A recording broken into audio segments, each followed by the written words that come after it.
Praise the Lord, and on behalf of Rakshana TV, I welcome each and every one of you to this epic, monumental, that's the least I could say, of a debate, interfaith discussion, whatever you want to call it, on between Hinduism and Christianity worldviews and belief systems. I call it as epic, monumental, the reason being it's extremely rare. I've seen tons of debates on Christianity versus Islam, Christianity, atheism, Christianity between, across faiths or between belief systems, oneness Pentecostals, Jehovah's Witnesses, between atheists, but never, if ever, have I seen a debate of Hinduism and any other faith. And to that end, of course, in other languages in India, like in the South Indian languages, there are a lot of these debates happening, but never in English. And to that end, I really appreciate ISKCON for reaching out to Sakshi Apologetics Network for a discussion, a debate on a very nice subject, because there are a lot of misconception across various faiths. So the topic is very interesting: Holy Bible or the Hindu Puranas, which is more scientific. And I was so much looking forward to this topic because you keep hearing that there are so many contradictions in the Bible, or there are so many stories in the Puranas which doesn't make any sense and all those things. So we have a very esteemed panel from ISKCON, and on request from ISKCON, this was converted into a panel discussion. So there is two people from ISKCON and two people from Sakshi Apologetics Network representing the Christian belief system. And from ISKCON, of course, there is Mr. Siddharth Chabra, who is the head of ISKCON of the Michigan chapter, and there is Luke Wenderlibben, I really hope I got the name right, who is running a very well-known online channel on astrology. I leave it to them to introduce themselves fully. And now please stay with me on this, brothers and sisters, because this is not a program for tearing each other down or trying to show that we are better or they are down or this doesn't make sense type. This is a discussion, more of an academic nature. It is not meant to offend anyone or to, brave anybody's sensitivities or whatever. And so I request everyone to look at this as a respectable discussion where people of different understandings come together to discuss various viewpoints, cross-question each other. This is very important. You see, looking at the political environment in our country, it is so important that people, instead of jumping to conclusions about each other, hurting each other physically, mentally or whatever, it's better to sit across and try and understand each other. The world is such a beautiful place. This is such a beautiful country. So to that end, I really appreciate ISKCON for coming up with this debate discussion. Because it's why I find it so interesting and so looking forward to is because so many other flag bearers of Hindutva, apologetics and all, such as Mr. Rajiv Malhotra, who's I can say as a flag bearer of all these, the Hindu worldview in the US. He literally ran away from a debate with Sakshi Apologetics Network after confirming. Then in India, the so-called Agniveer, they also absconded. So there is Neeraj Atri, another well-known guy online. He also ran away. And to that end, I was so happy to hear that ISKCON had reached out. And there's this beautiful book that is written by Siddharth Chabra, The Big Bang and the Sages. So it's a very interesting book. I read it and I was really surprised and happy to see so much effort he's put in the calculations into giving a different interpretation to how the Puranas can be looked at and can be scientific. And I was so much looking forward to hearing him. So now what I understand, Praveen, is that there are some technical difficulties. Do we have Mr. Siddharth online? Yeah, well, looks like there are still some technical difficulties at Siddharth's end. ISKCON and his team are trying to join via Skype. Okay. So they're still, they're still trying to join. So maybe another 2, 3 or 5 minutes we can wait, and while we are doing that, we can continue our discussion with how, what, why, where, stuff. Yes, like so I think that could be a good point, because honestly, Praveen, I was so happy to see this debate, and I came all the way just to be there as a part of this monumental event. And I really hope, guys, that all in this country that people come for such discussions. It's not meant to showing anybody down. It's meant for bringing people together. Yeah, definitely. The purpose of this debate is definitely not to put anybody down. Yes. Definitely not to show the other person's worldview. We can learn so much. We can learn so much. It is more of a platform where we can appreciate each other, where we can learn from each other. And of course, we would also like to be very honest. Yes. And question, very important. Cross question. So there will be opportunity for both the parties to cross question each other and find out, what our worldview talks about. Are we really in sync with what we are trying to do, stuff like that. So this is definitely a good platform for us to have a meaningful engagement with interfaith discussions. Like I really hope all these other people in ISKCON or from other sects in Hinduism would come up for such discussions. It'll change the environment so much of people across the country. As you rightly said in the beginning, the points that you made. In the southern part of India, like Kerala and also in AP and Telangana, at least in Hyderabad, we do have such discussions. We do, this studio actually witnessed a lot of discussions like that. We invited people from, various religious backgrounds. We discussed, and it's all done in a very friendly manner. It's all done in a very cordial way. We respect each other. We still are friends. So all of that is. And see, this is what I'm hoping, that at the end of this entire discussion, we walk away as friends. We agree to disagree, but we still walk away as friends, respecting each other. No shouting, screaming doesn't happen here. You know what, Praveen? I've seen a few of these discussions online on Rakshana TV, and it's in Malayalam, it's in Telugu, Tamil, and stuff. And I was wondering, I don't know those languages. When is English going to happen? And then you invite all these people, they all run away, and ISKCON come and talk to us. Well, this is very unique compared to the other people, because the ISKCON representatives are very they're well respected. For example, the book that you just showed is launched by one of the close office bearers of the Prime Minister himself. So, and not just that, Luke runs a website which is very popular, and he truly talks about the universe being the Akhanda Brahmanda, being God's body itself. And he's very good at astrology. I visited his website all on astrology. I really wanted to understand the science behind it, and so I think they are the right people to represent Please come online. We're looking forward to hearing from you. So okay, what I'll do is that quickly I'll run through the background of the formats. I'll quickly do that. So, okay guys, now this was such a vast topic, and we had initially thought of 4.5 hours, all right. It was supposed to go on from 4 p.m. India time to 8:30 Indian time, and but just last evening on request from the ISKCON panel, it was cut down. So now it is 2.5 hours. So earlier it was like a 5-minute intro, then a 30-minute each 5-minute each intro, and then 30-minute each presentation, like an opening statement, then 4 sessions of rebuttals each of 10 minutes each, and then there's a closing, and then there was a crossfire of 20 minutes, and then there was an audience question. So after request from ISKCON, this was cut down to a very short like a opening statement directly of 30 minutes, then just one rebuttal. I really want to see more of this, guys. I really hope that the ISKCON team agrees for more rebuttals, or maybe future debates, because Siddharth, as I understand, correct me if I'm wrong, Praveen. In the initial discussion, he had agreed for more debates, multi-languages, right? As I understand.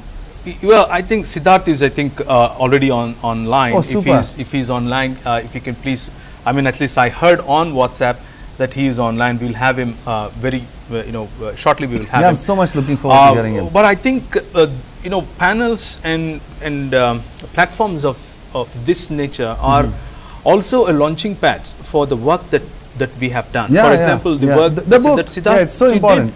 This is worth. It's really a good book. I've read this. Really very interesting. This is worth reaching people. So 30 minutes, if he can present all of that, I don't know. I've followed a couple of his presentations. Seen his videos online. Very interesting. They're at least 45, 50 or 1 hour long. I really hope you guys have done your homework. Right?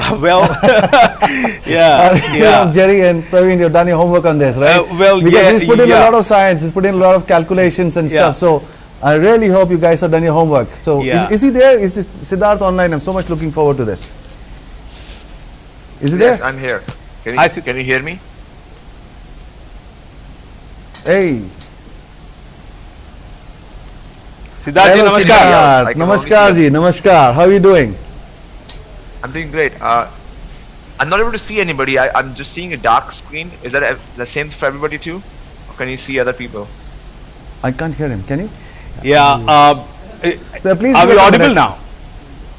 Actually, I can hear some parts of what he's saying. Actually, Luke I don't is know. coming or Can you see us, Siddharth? I'm sorry, guys, if you're watching this online, please give us a couple of minutes, just some technical difficulties. But do stay online, this is going to be worth it. Yes, we can you hear me you. now? Oh, super, super, yeah. Okay. But I can't see you. Can you? Yes, You should be. You Yeah. should be able to. on Skype. Or you can open the YouTube stream, I No, guess. no. He should be able to see on the Skype. Yeah, All of us must be visible. I think Skype view must be. Yeah, maybe. maybe the Skype view, Siddharth, I don't know, I'm not an expert in this, but can you try Yeah, the adjusting technical view in team is Skype? working Yes. out. Okay. I mean I can see myself on the Skype, but I don't see anybody else here. Are you all on Skype right now? No, actually, we are, We are sitting in the studio. Okay. Yeah, that's why probably because you are calling me, and your feed is not coming this way. Okay. Not coming this way. Is there a problem, Praveen? No, that shouldn't be a problem. They should fix it. Please give it a minute, Siddharth. But I'm so glad you are there, and Yeah. the whole of the viewers, like there are hundreds of viewers online, and they can see you. So I've thank seen you. your I lectures appreciate it. online, Siddharth, and really, beautiful book. Really a beautiful book, and Thank you. I really like that. Picture you've put on it. There's this guy climbing up. Modern science catches up with the ancient Puranas, and there is a sage sitting at the top. And that's a beautiful pic. It Yeah. summarizes quite a bit of the text.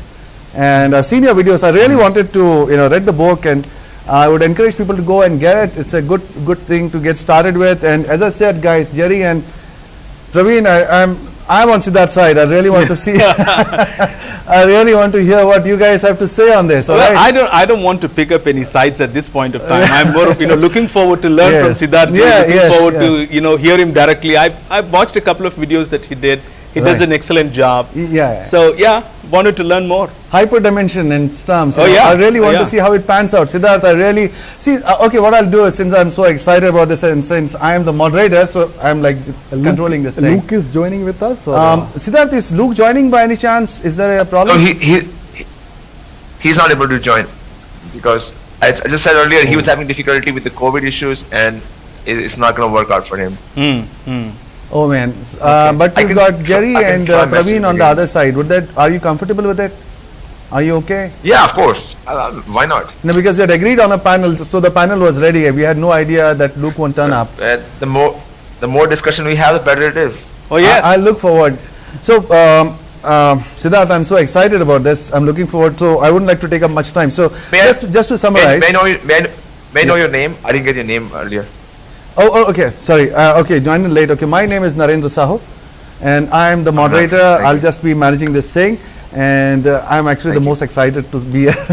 All right, and on my right is, of course, Jerry Thomas, and he is one of the most well-known apologists, and he's done a few videos to which you had written back, and the start of this discussion in July 2021. I'm so glad it came to fruition, and of course, Praveen Pagdala. I'd leave it to everyone to introduce themselves, to give a brief background. And so, Siddharth, we have agreed to that what we had discussed earlier, that is, we will be having that initial direct 30 minutes opening statement, then one rebuttal of 10 minutes each, and then a closing statement, and then a crossfire of 20 minutes total. Are you okay with that? Yeah. Or do you want to extend it? I'm Yeah. okay. Or do you want to extend it, or do you want I'm to okay with either the setup. I'm okay with either of the setups. No problem. Okay, so what I'll do is that since I've not spoken much about the speakers, and I would like you to have the liberty of speaking, what I'll be doing is that I'll be, of course, as agreed by the panel, the start off will be done by the ISKCON panel. So for everything, whether it is a presentation, introduction, or whatever, it will be done by the ISKCON panel. And this time, unfortunately, there is only Siddharth. And in the future too, Siddharth, I assure you, in case you would like to have the second third debates that you had suggested in different languages. I'm looking forward to it, right? And so even the initial 30 minutes, if you want to have more time, go for it. I'm really wanting to hear you expound on the hyperdimensions and how the science pans out, right? So over to you, Siddharth. You have 5 minutes to introduce yourself and your content. That's not the opening statement, but just to introduce yourself, your work, and what you're looking forward to, and all that. So just 5 minutes, but not an opening statement. Opening statement, you get 30 minutes. For after that, it's to the Sakshi team. All right, over to you, Siddharth. Thank you. Naren, I have one request. Looks like the camera on my side looks okay, but somehow on your side is zooming. That's why my face is zoomed up, and I'm not able to access my laptop computer here properly. Is it possible that they can zoom out my camera? If you can put your camera a little bit towards. You'll have to tilt. They haven't done anything. They can't control your camera. You'll have to push your screen down. This is better. This is better. Better. Much better. Actually, they are not controlling a camera, Siddharth. The camera is totally in your hands. However you want to put it. Yeah. Got it. Yeah, this is super. Yeah, now you're actually in between, well positioned. Yeah. Okay, and can I share my slides, or does it have to? Sure. Share screen, share screen of Skype. Please go ahead. So this is, as I said, 5 minutes about yourself, the work that you do, about ISKCON stuff, So this is just an introduction to you. No, if you want to introduce the content. Even if you want to introduce the content, the panel is okay. It's up to you. Go ahead. You can share the slide and introduce the content also. Thank you. So thank you, Praveen and Jerry, and thank you, Narendra, for the opportunity to present my thoughts on this topic. My name is Siddharth. I'm a data scientist working in Michigan. Is there a way we can turn the echo off? There is an echo. The audience echo. They're working on it. Please. Or they can turn off the rest of the mics. Okay, I'll continue. Yeah, please. So I'm a data scientist based in Michigan, and my interest has always been in Sanskrit and the Sanskrit text. So in 2018, 2019, 2020, last 3 years, I've been working on a couple of research projects where I'm trying to understand that is there some information in the Puranas or the Vedas which can be used in modern scientific work. And because I'm trained as a scientist, I'm all about, my main focus is rigor. Often it's a case that in India, a lot of things go out, say on WhatsApp or other places where big claims are made about whether it be Hindu philosophy or the Krishna philosophy or the Muslim philosophy. I'm here for rigor. And with that rigor in my mind, and I did the research. My main goal behind all this was to show that the world in which we live in, that world is not a random piece of puzzle which has just come together just due to chance. I wanted to show that the scriptures, they have information that shows this world was planned by agents of God. And when I found such evidence in such abundance in the Vedic scriptures, I was really happy. It made my day. Hey, I've been doing this scientific stuff, data science, for such a long time. I had never had a chance to present an evidence which could really punch in the face of people who are atheistic.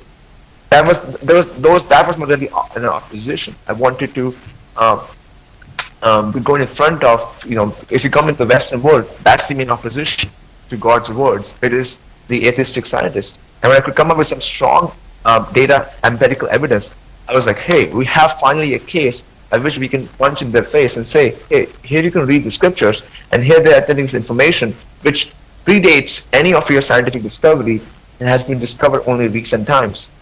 Now, what do you have to say about the presence of God?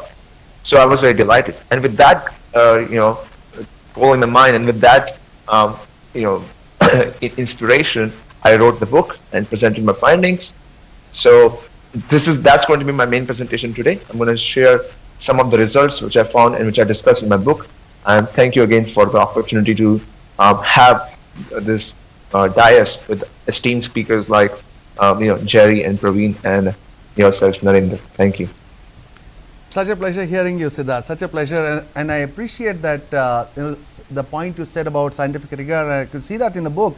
It reminds me of a great verse from the Holy Bible. It is, I think it is chapter 18, verse 17, which says, "The first person to speak in court always seems right until his opponent begins to question him."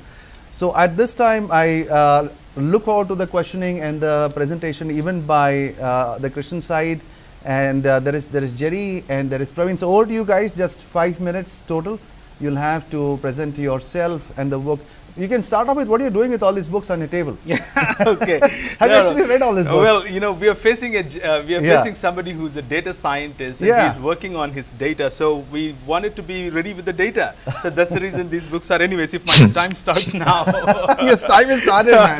Your time is started. I would like to go. Well, greetings to you, Siddharth, and also all the audience. This is Praveen and this is Jerry. We both will be representing Christian side this evening. And our argument primarily is the Holy Bible is the paradigm giver for the modern science. And also our argument is that the Puranic worldview contradicts the modern scientific paradigm. This is the primary argument that we will be bringing on to the table. We will not be taking any scientific data from the Holy Bible, as those are incidental and subject of the Bible and not the purpose of the Bible. It simply means Bible is not a science book, but there are scientific facts which we will also be talking about it. The people often ask questions which is Bible not attempting to answer. The biblical authors did not intend to teach science, but what was necessary for salvation was the content of the Bible. When the scripture writers wrote on physical phenomena, they wrote of how it appeared to the human eye. So primarily, this is a paradigm giving book, but it is not a science book. That's the approach that we are going to take. But we will also be taking the scientific data and defending it. We will see it when the questions comes in. So the Bible doesn't claim to teach the science, but Puranas claim it. For example, 2 Timothy chapter 3 verse 16 says, the Holy Scripture is given for righteous living. So this is not a science book. Genesis chapter 2 verse 19 says, observe and name the animals. Simply means it gives you a paradigm to observe and experiment and build your case. So there is paradigm right there. Whereas the Bhagavata Purana says, Sri Shuka Uvacha, Atra Sargo Visargasthanam Poshanam Mutayah Manvantare Shanukata Nirodho Muktirashreha Dashamasya Visuddha Yardham Navanamihi Lakshanam. So basically it is talking about, Shuka is saying Sarga, Visarga, Sthana, Posana and the Mutis and the Manvantaras, Isanukatas, Nirodha, Mukti, Asraya. These are the 10 topics discussed in Bhagavata Purana. So that's the reason we have these Puranas. Puranas claim that they are teaching science. So that is the reason our dear brother Siddharth is also here, with the data that he has got. So in the Bible, cosmos is the handiwork of God. So when we look at the cosmos, we understand, we learn how God did this cosmos. Whereas in Purana, cosmos is the manifestation of God. It is the Brahma, the Virat Rupa of God Himself. For example, Purushasya Mukha Brahma Kshetra Metasya Bhahavaha Urvo Vaishyo Bhagavataha, simply saying how human beings have evolved from God. And then Bhulokaha Kalpitaha Padhyam Bhuvarloko Asya Nabhitaha Urdva Swaloko Urasa Maharloko Mahatmanaha, simply saying how God's body is a manifestation in the universe. So that is the reason we will be questioning the approach of the Puranic way of saying how God is and how He manifests Himself in the universe. Coming to the question, for example, so are you saying that the Bible is erroneous with Bible? With science, it doesn't match with it? No. Where Bible is silent, we want to be silent. Where Bible speaks for itself, we want to speak and represent it. And for example, there are miracles that Bible talks about, and we take that as God's direct intervention within the laws of the nature to alter things so that He displays His glory in it. So there are miracles, and we don't seek explanation from the science for miracles, but there are the handiwork of God. When we observe, we will definitely try and understand what science is and what truth is from the scientific perspective also. Siddhartha Chabraji, as you showed in the book that he wrote, man is climbing and he sees this sage sitting on top of it. Yes, yes, yeah. it's pretty interesting. That's yeah. basically it's a pictorial representation of what Robert Jastrow examined the Bible, well, not Puranas. And in chapter 9, page number 106, he referred to Bible and theologians. In page number 107 said, scientists who scale the mountains of ignorance by reason. When he was about to reach the top, he was greeted by theologians sitting there for centuries. So that's what we will be talking about. Theologians, what we have been speaking, and what the science is confirming and catching up with us on a daily basis. So if the imitation is the best form of flattery, we are flattered. Anyways, thank you very much for this time. You're just on the edge. All right. So thank you for a beautiful introduction, brother Siddharth and Praveen Jerry. Okay, now Praveen Jerry, you did not really speak anything about yourself, so I'll just take a 2 seconds to just let the people know who you are. 1 minute. Give me a second. Scrolling to all this. Okay, yeah. Okay, now about Jerry, he's been involved in Christian apologetics for about 2 decades now. He is also one of the founding members of Sakshi Apologetics Network, to whom the ISKCON reached out for a debate.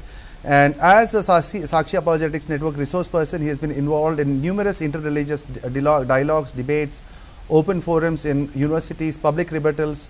He has also represented Christianity publicly in probably the largest Christian Islamic debate in the world. Now, he is also part of panel that headed a debate against one of the largest Islamic sects in the world. And he has publicly refuted allegations against the Christian faith from Hindutva ideologies such as Mr. Rajiv Malhotra, Dr. N. Gopalakrishnan, and so many others. He also was one of the 2 members who submitted responses to Justice Somashekara Commission of Karnataka to the theological questions raised by Hindutva leaders. He has also done a point-by-point refutation of Dayanand Saraswati's books, Satyarth Prakash, and he has done various series of talks against atheist speakers and also the Christian contribution to building of India and the world. About Praveen, he is an entrepreneur from Hyderabad, and he heads a fintech company among a few more startups. He has also been in various interfaith representations, debated many Indian religious scholars and political representatives such as PJ Abdul Maulvi, Muhammad Arif, Fazlur Rahman, Koteshwara Sharma, Venkateswara Raju. I think these are from the Hindutva side? Both sides, yes. Okay, okay. Yeah. On behalf of, again, this was in Tamil, so I don't... Telugu. Sorry, yeah, for me, okay.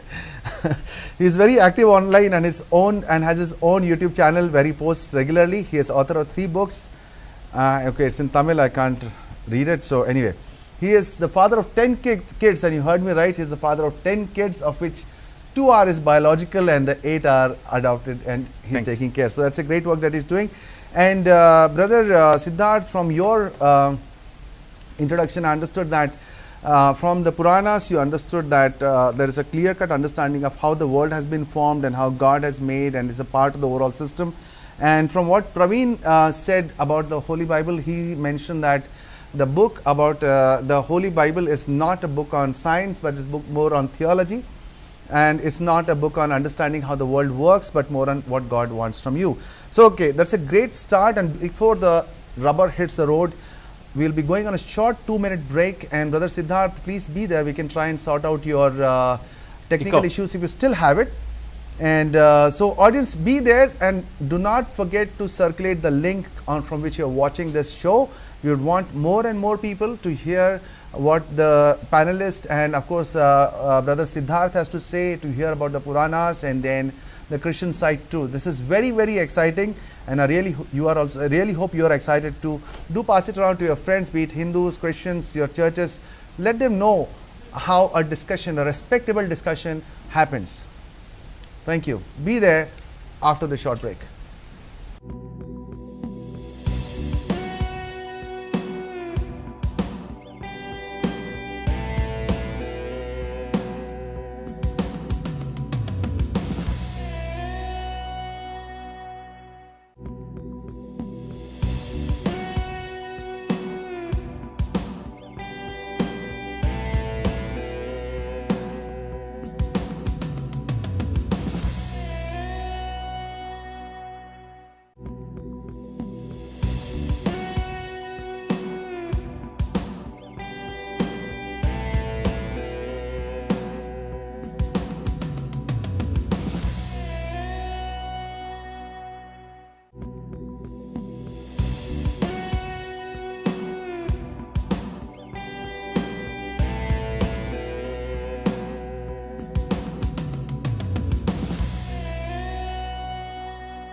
Welcome back, and we are live again. We sorted out those tech issues, happens at the last minute, unfortunately. But God's grace, we are back online. So we welcome again our brother Siddharth Chabra, representing the ISKCON panel. Unfortunately, his colleague Luke Vander Libben, I hope I got the name right, couldn't be there because of COVID. But Siddharth is there. It's such a pleasure to hear him. And on the Christian side, for those of you who joined late, we have our dear brother Jerry Thomas and of course Praveen Pagdala. We have finished the intro statements, 5 minutes each, and now we are moving into the very interesting, the core where the rubber hits the road. We'll be getting into the opening statements. So in this opening statements, it is 30 minutes, and each side gets 30 minutes to present their case as to what they believe in and why. And now I really look forward to hearing Brother Siddharth speak about his data analysis of the Puranas. And again, to all my viewers, you've got a few hundred people live at this time, to please circulate the link, let others also see and learn and grow. All right, Brother Siddharth, your time starts now. I hope you're there. Siddharth, brother, can you hear me? Yes. Yes, your time Yes, I can hear starts you. now. Please go ahead. 30 minutes, but feel free to take as much as possible as you want. We are all looking forward to hearing your side. Go ahead, please. Thank you, Praveen. Thank you, Narendra, and thank you, the team there, coordinating all these technical issues. I appreciate and understand it must be difficult handling so many different worlds and so many different settings. So I would like to begin first by adding to what Praveen started speaking about. He was sharing how the Puranas are actually teaching science. First of all, I would like to define two characteristics which define science. Science means something which is repeatable and something which is testable. And yes, in these terms, knowledge which is repeatable and testable, that is given in the Puranas. Shri Shrukadeva Goswami quotes, as my brother Praveen quoted, Atra Sargo Visargascha. It is giving the knowledge about creation and destruction. And this is something which I will discuss in the Puranas, in my presentation today, how the knowledge is given in the Puranas about creation and destruction, or recreation and destruction, is very precise. Now sometimes the holy books would say things which cannot be verified by the current paradigms of science. That doesn't make those statements false. Anything which can't be verified is called unfalsifiable, not necessarily false. There's a difference between the two. And the reason why I claim that title, because whether you take the Bible or the Quran or the Bhagavad Puran or the Vedas, the Puranas, you would find statements there which cannot be verified by current models of empirical science. For example, heaven or hell. Show me a spaceship which can fly to heaven or hell and can verify that for us. It cannot be.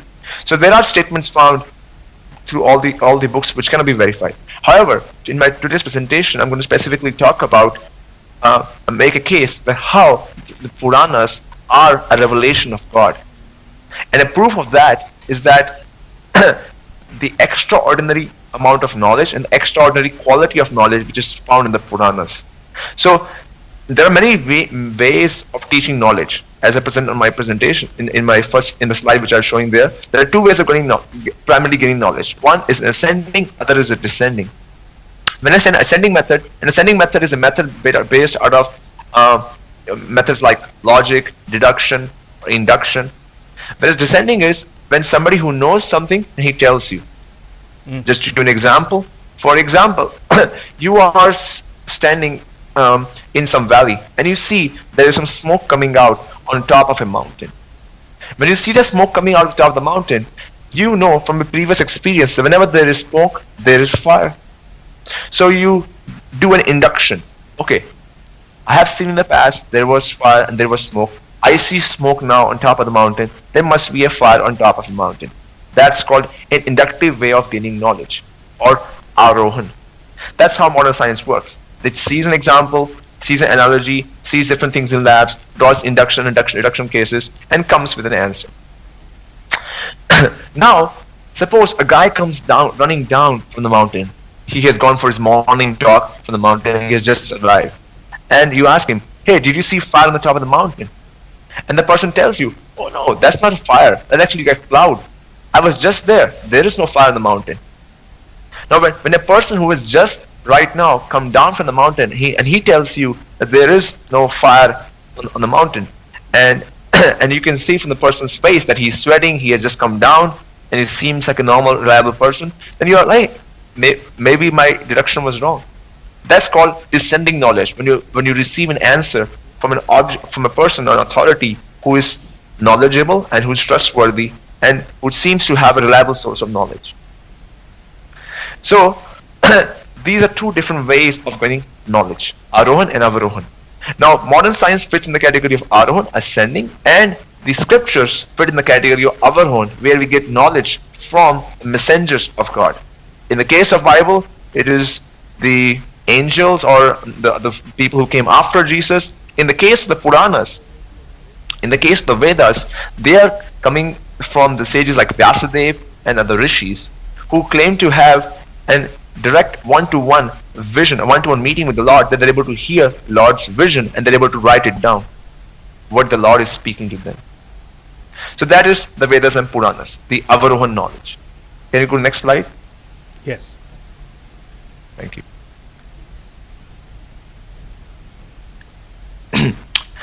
So when we have a knowledge, now there could be, we're living in this world of misinformation, WhatsApp university, Twitter university, people post all kinds of things on the social media. How do we know a piece of knowledge is, true?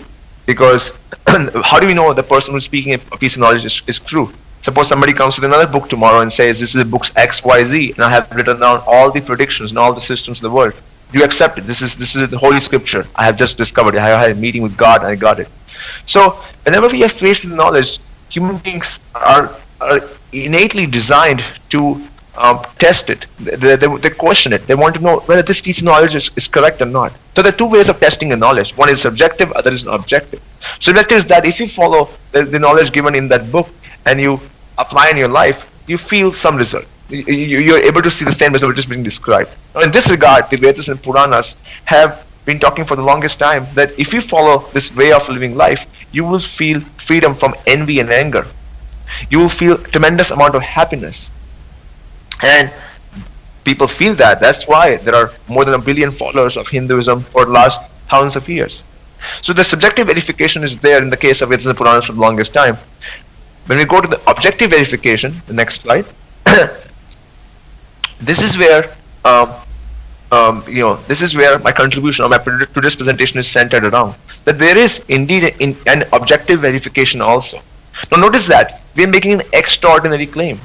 What's the extraordinary claim? The claim we're making is that these Vedas and Puranas are actually a handiwork of God Himself.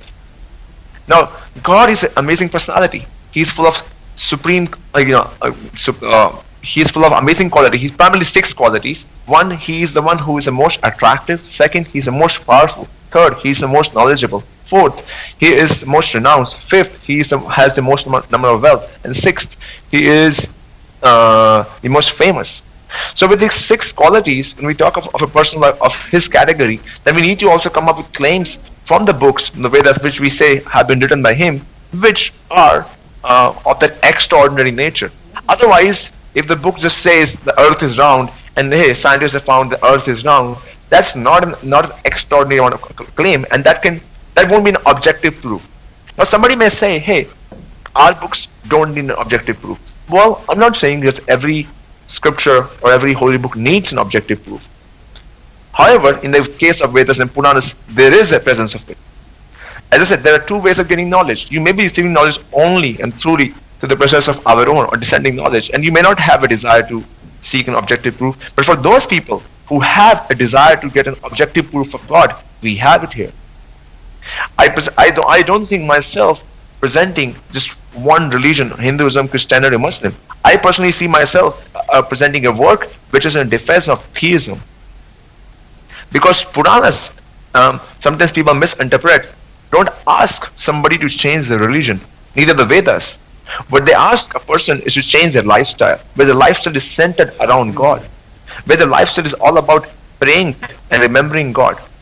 So please don't take me as somewhere as a preacher of one religion or the other. I'm here as a person speaking on behalf of theism. And the reason why I called Jerry for this debate is because of a presentation which he made on the YouTube, where he was claiming that these books, the Hindu knowledge and the Vedas and Puranas, are quite archaic compared to the biblical knowledge. And he was claiming that because the number of Nobel Prize winners in the last 100 years are mostly from Christian background, it is the Christianity which is the all almighty, paradigm or the crucible for modern science. So therefore, the Puranas are archaic and the Christian Bible is superior. I was against and I was opposing that kind of presentation, and therefore I invited him for this debate. So going back to the topic here, what kind of extraordinary claim can we make from the Puranas, from the Vedas, which can show to any materialist that yes, indeed there is God? So first, I'm going to discuss in this talk 3 data points which I've discovered from the Puranas. I've also published a paper, in fact 2 papers, and I've also written a book and got reviews from a lot of scientists, as you can see in my book. So these, of course, anything new when it's discovered, it takes time for it to perforate, for it to propagate and spread to other scientists. And so I'm continuously receiving a lot of feedback from different scientists. So I'm going to discuss 3 important discoveries, 3 important data points from the Puranas, which are of extraordinary significance. The first one is the Big Bang. Since humanity has been born, humans have been wondering, hey, when did we come about? When did this Earth come about? When did the solar system came about? This question has been there in the mind of people from the longest time, and there has been a lot of attempts made at it until the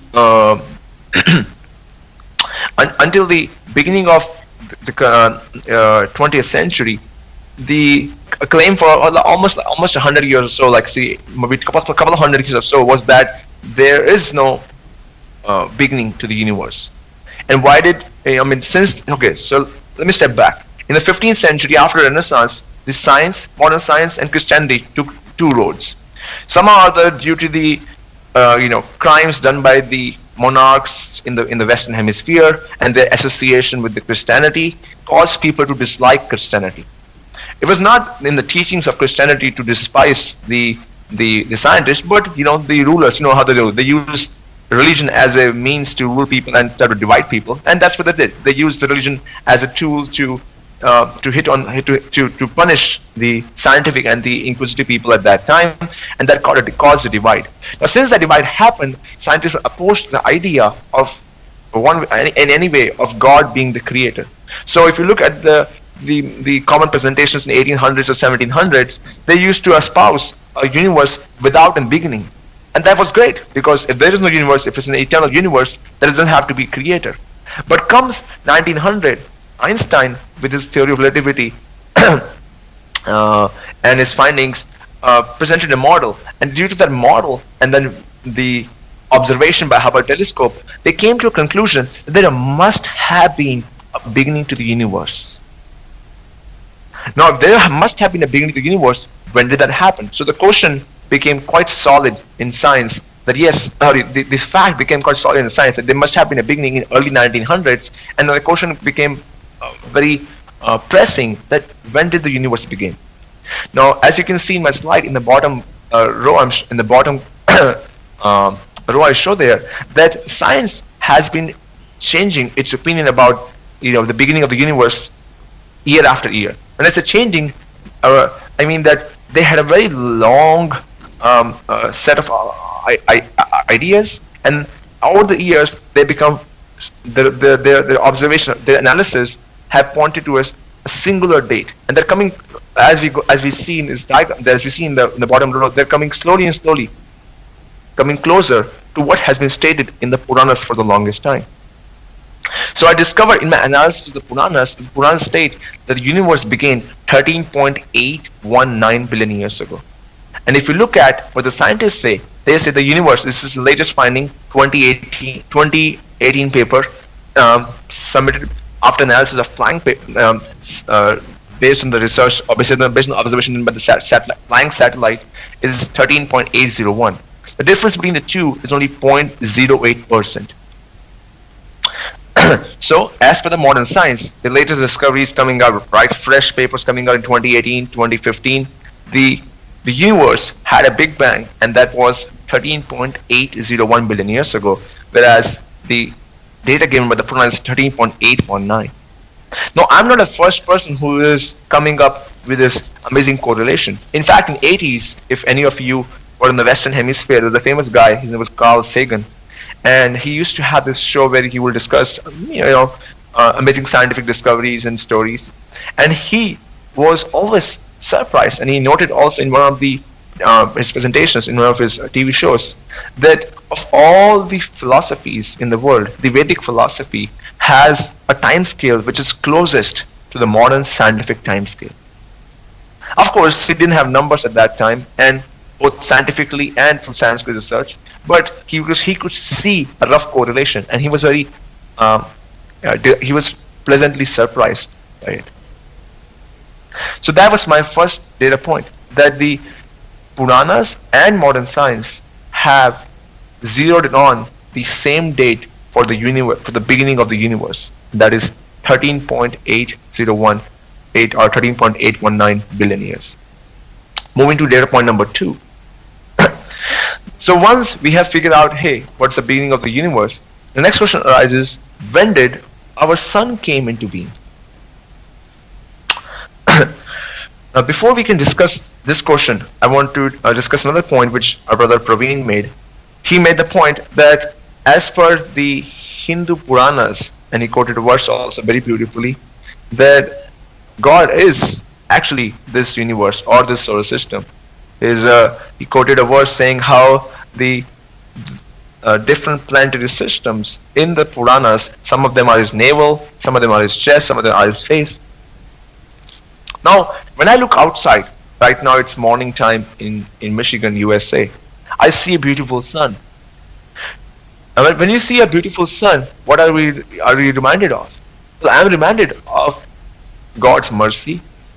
I'm reminded of God's beautiful eyes. When somebody wants to meditate on God, he takes every object around them as an instrument, as an indicator of God. So, the Puranas are not always written to present something in a very objective or very literal fashion. Sometimes they're written in a form where, in a mood of a lover. So we all have to accept, why are we here? Why are we practicing different religions? Christianity, Hinduism, Muslim. Our goal is to do what? What's our goal? Our goal is to love God. Our goal is to rekindle that sleeping, that dormant love for God, which is there within everybody's heart. So when you see from a perspective of a lover sees different realms of this solar system as a form of the Lord. And this is clearly stated in the Puranas a number of times, that this Virat form which we are hearing about, it's a form meant for somebody who has no conception of God as a person. He can only appreciate the world around us. So there are many people who don't want to accept that God has a personal form, but they're willing to accept that the universe is something superior to them, and they're willing to worship universe as something much bigger than us. So for them, that kind of presentation is given in the Puranas. It is in no way saying that the universe itself is the form of the God. That's only a presentation for those who don't want to accept a personal form of God. So when I'm going to talk here about the beginning of the solar system, or the birth of the solar system, the Lord Brahma, who is a personality like an angel, he is in charge of the construction and destruction of his solar system. He has a very long lifetime, and when he wakes up from his sleep, he begins the construction of the solar system. He ignites it. So his lifetime is as long as a kalpa. I will discuss this case in more detail later also in the presentation. But when he wakes up after his night, after his kalpa, then he reinitiates the construction of the solar system. So as per the Puranas, the last time Brahma started the construction of the universe, it was 4.563 billion years ago. As per the scientists, very interestingly, until 1938, modern scientists didn't know how sun produced its energy. Thanks to Hans Bethe, who received a Nobel Prize for discovering the equations for the nuclear fission reactions inside the sun. Prior to him, people had a lot of different ideas about how sun creates energy. Some said maybe a coal, some said maybe some thermal form of energy. And there were so many speculations. It was Hans Bethe, who received a Nobel Prize later, that these are the equations for nuclear fission happening inside sun, which causes the burning or the glow of the sun day after day, and it will continue for next billions of years. Thanks to his research, now we have a model, and based on that model and based on the collection of the oldest rocks from the solar system, we now have a date for the birth of the sun. Again, if you see the timeline of the dates given by the scientists, they have moved step by step, monotonically, towards the Puranic value, which is 4.563. And now their latest value, 2018, 2019, is 4.567. You're welcome to do a Google search and check these values out. I'm not quoting something from 20 or 30 years ago, something which is only a couple of years ago. And if they have changed, they may have changed by last decimal place, something like that. Interestingly, Puranas also give a very precise value for the destruction of the solar system. What's their value? They give a clear value of 5.347, and that also lies within the current understanding of modern scientific paradigm about the destruction of the solar system. Interestingly, the scientists or the astrophysicists don't have an exact value for the destruction of the solar system. But here comes the power of prediction. The Puranas are also giving a value which can be tested in the future and would act as further proof that these books, Puranas, are not somebody's speculation, but a product of somebody who had a one-to-one meeting with God, and he is just writing down what he heard from God. Because God is source of extraordinary knowledge, this is an evidence of that extraordinary knowledge. Of course, as my brother Praveen pointed earlier, the purpose of holy books is salvation, is reunion with Lord, not a science textbook. You won't find equations for gravity. You won't find equations for nuclear fission or fusion in these books. That's not the purpose of this book. God is not here to give us a textbook on astrophysics. The primary and the main purpose of any scripture, holy scripture, is emancipation, is rekindling of love of Godhead. That's the main goal. Next slide. Moving on to my third data point. You can see in the diagram there are these factories working very hard, producing a lot of metals and a lot of equipment. And then you can see these guys, they're working, digging out the earth. Who are these guys? These are paleontologists. What's their job? They have a job that to discover the history of the earth by going deeper and deeper into the earth's layers and collecting fossils, collecting earth samples, collecting rock samples and dating them and trying to rebuild the history of the earth based on empirical evidence. So over the last 200 years, the paleontologists have made numerous discoveries about the history of the world, such as the disappearance or extinction of the dinosaurs. Everybody knows about them. So many movies about them. Thankfully, they're not here. Otherwise, we won't be alive. Both of us, all of us, will be their food. So there was a time when they were roaming around very freely on this earth, but thanks to an extinction event, they got disappeared or they were wiped out by Lord's mercy. So the disappearance of different species or large number of species happens quite prodigally in the history of the earth. Whenever there's a mass disappearance of species, is called a mass extinction. Dinosaurs were part of a mass extinction which happened 65 million years ago. However, that was not the major or the most powerful mass extinction which our Earth has seen. Our Earth has seen 5 big mass extinctions, of which the biggest one is the end Permian mass extinction, which happened roughly 250 million years ago. Precisely 251.9 million years ago. In that mass extinction, 90% of the land species, 70% of the marine species disappeared over a very short period of time. The Puranas talk about mass extinctions too, or catastrophes. So they describe an event called as Matsya Avatar Pralaya.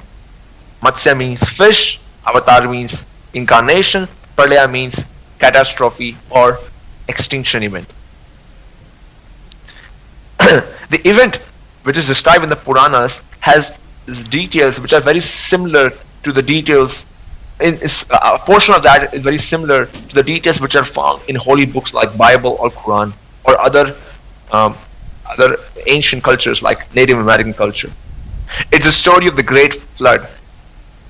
There is a king. He's overseeing his population and he gets this indication from God that he should meditate. He goes into meditation and he's sitting in meditation for years. And he senses, he has this feeling that something bad is going to happen to his kingdom. What does he do? He prays to God for direction. When he prays to God, he is visited by Lord. And the Lord tells him that, oh my son, don't be fearful. I'm here for you. In few days from now, or actually he says very soon, you will see the destruction of this earth. And I want you to collect the sages, collect the best resources, and look for me. And very soon, the king notices a small fish. The king saves that fish and puts it in a aquarium in his house, because the fish speaks to him that, please save me. Very soon the fish is too big for the aquarium and it wants almost want to break it. Then he moves the fish to a small pond, and very soon the fish is too big for the pond too, and he moves the fish from pond to a nearby river, and it's too big for the river, moves him to the ocean. And then he realizes that fish is a form of the Lord which had told him that he will come. And the fish tells him that the destruction of the earth is very near. Why don't you come with me? At that very moment, the king is saved along with the sages and important resources by this fish, who takes him and protects him during this time of destruction and keeps him safe during that mass catastrophe. And then the Matsya Purana gives further details of different events happening at that time, but most importantly, it gives a date. Remember, it doesn't have tons of equations and other phenomena get described in so much detail as a paleontologist would like, but it gives a detail, an empirical data point, a numerical data point. And this is the biggest catastrophe as described in the Puranas, which has happened in last 5 billion years, as per the Vyasa date. And that date for that event is given to be 251.152, which is only 0.3% away from the biggest mass extinction recorded in the history of the earth as by the paleontologist. So I see this evidence, this data as a proof that the great flood story which is heard across numerous ancient cultures, whether it be biblical or Quran or Native American or the Hindu. That story is not just a fable. Actually, it's an accurate description of what happened long ago. The Puranas stand a class apart in that regard, that they also give detail and further descriptions which are discussed in my Puranas about the event, which match pretty well with the modern scientific description of that mass extinction. So, this is my third data point. So, I discussed 3 data points today. The first one was the origin of the universe. The second one was origin of the sun. And the third one, mass extinction. These 3 data points came from 3 different fields. One was given by cosmologists. They used something known as cosmic microwave background radiation to discover that date. The second one was from the astrophysicists.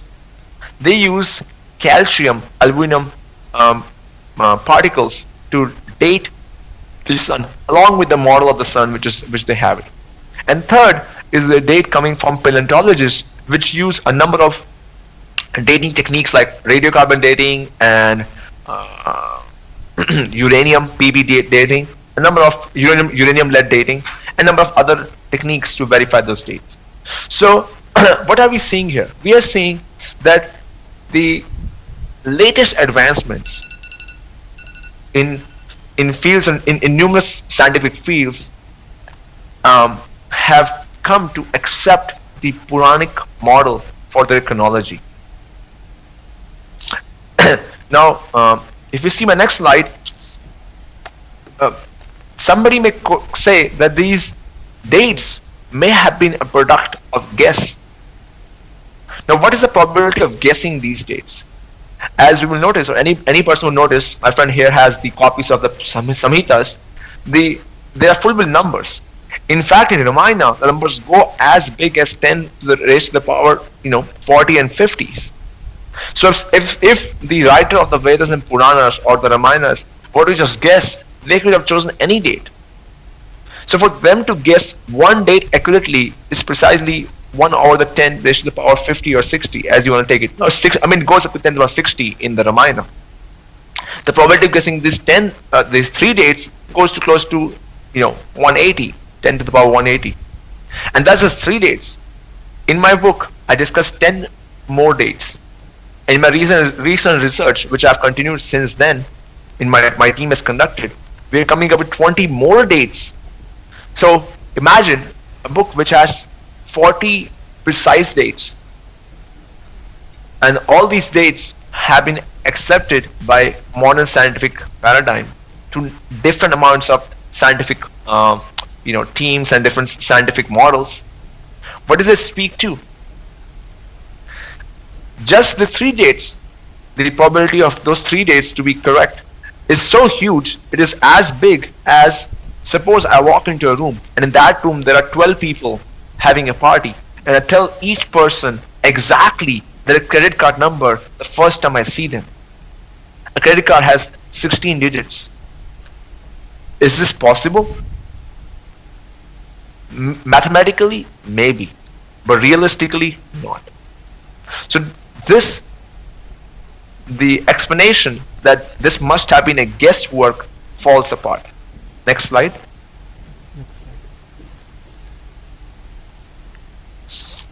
So then what are we left with? Well, let's summarize where do we stand. So we have 2 ways of gaining knowledge, the ascending way and the descending way.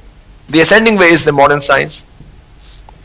The descending way is Puranas, Vedas, and other holy books, whether it be Bible or Quran. Now, I claim that these books, Puranas, Vedas, they are giving knowledge which is free from mistakes. They're also giving us testable predictions so that nobody else, a layman on the street or a rickshawala or somebody else cannot come with a book and say, hey, my book is a holy book, my book is a revelation from God. Because it needs to have testable prediction, and these testable predictions separate facts from fiction. There are 2 types of predictions, subjective and objective. There have been numerous subjective verifications, and that's why people are following religious books. And here I'm presenting objective verification. Now, since I'm making an extraordinary claim that there is a metaphysical personality who is God, and he has revealed these books, I'm also presenting an extraordinary amount of evidence to make my case. The data given in these books, in the Puranas and Vedas, was empirically inaccessible to people of that time. By any scholarly standard, Vedas and Puranas were written down at least 3,000 to 4,000 years ago. And the scholars also accept that there has been an oral tradition of these books going further back, for which they don't have a date. So what's the conclusion? The conclusion is that the Puranas are a genuine source of knowledge. They are as much scientific as any other science book you will find in any lab or any school or library. They are no less. They talk primarily about reunion with God, primarily about spiritual realization. They talk primarily about God's qualities and God's pastimes, Lord's birthplace, Lord's relatives, Lord's pastimes, Lord's activities. That's their prime subject matter. Next slide. And incidentally, they have some information, some quantitative information, which can be used by modern scientific paradigms or modern scientific labs. Like if you were to ask in cosmologists, do you have an independent way of verifying the date for the Big Bang? Or if you were to ask an astrophysicist, do you have an independent way of verifying the date for the origin of the sun? I'm afraid they would tell you they don't. But now they have the Puranas. The Puranas can provide them with an independent way of verifying the research. For the first time in the history of mankind, we have a book which is thousands of years old, but at the same time is able to provide information that can be used by modern scientific man to verify his claims.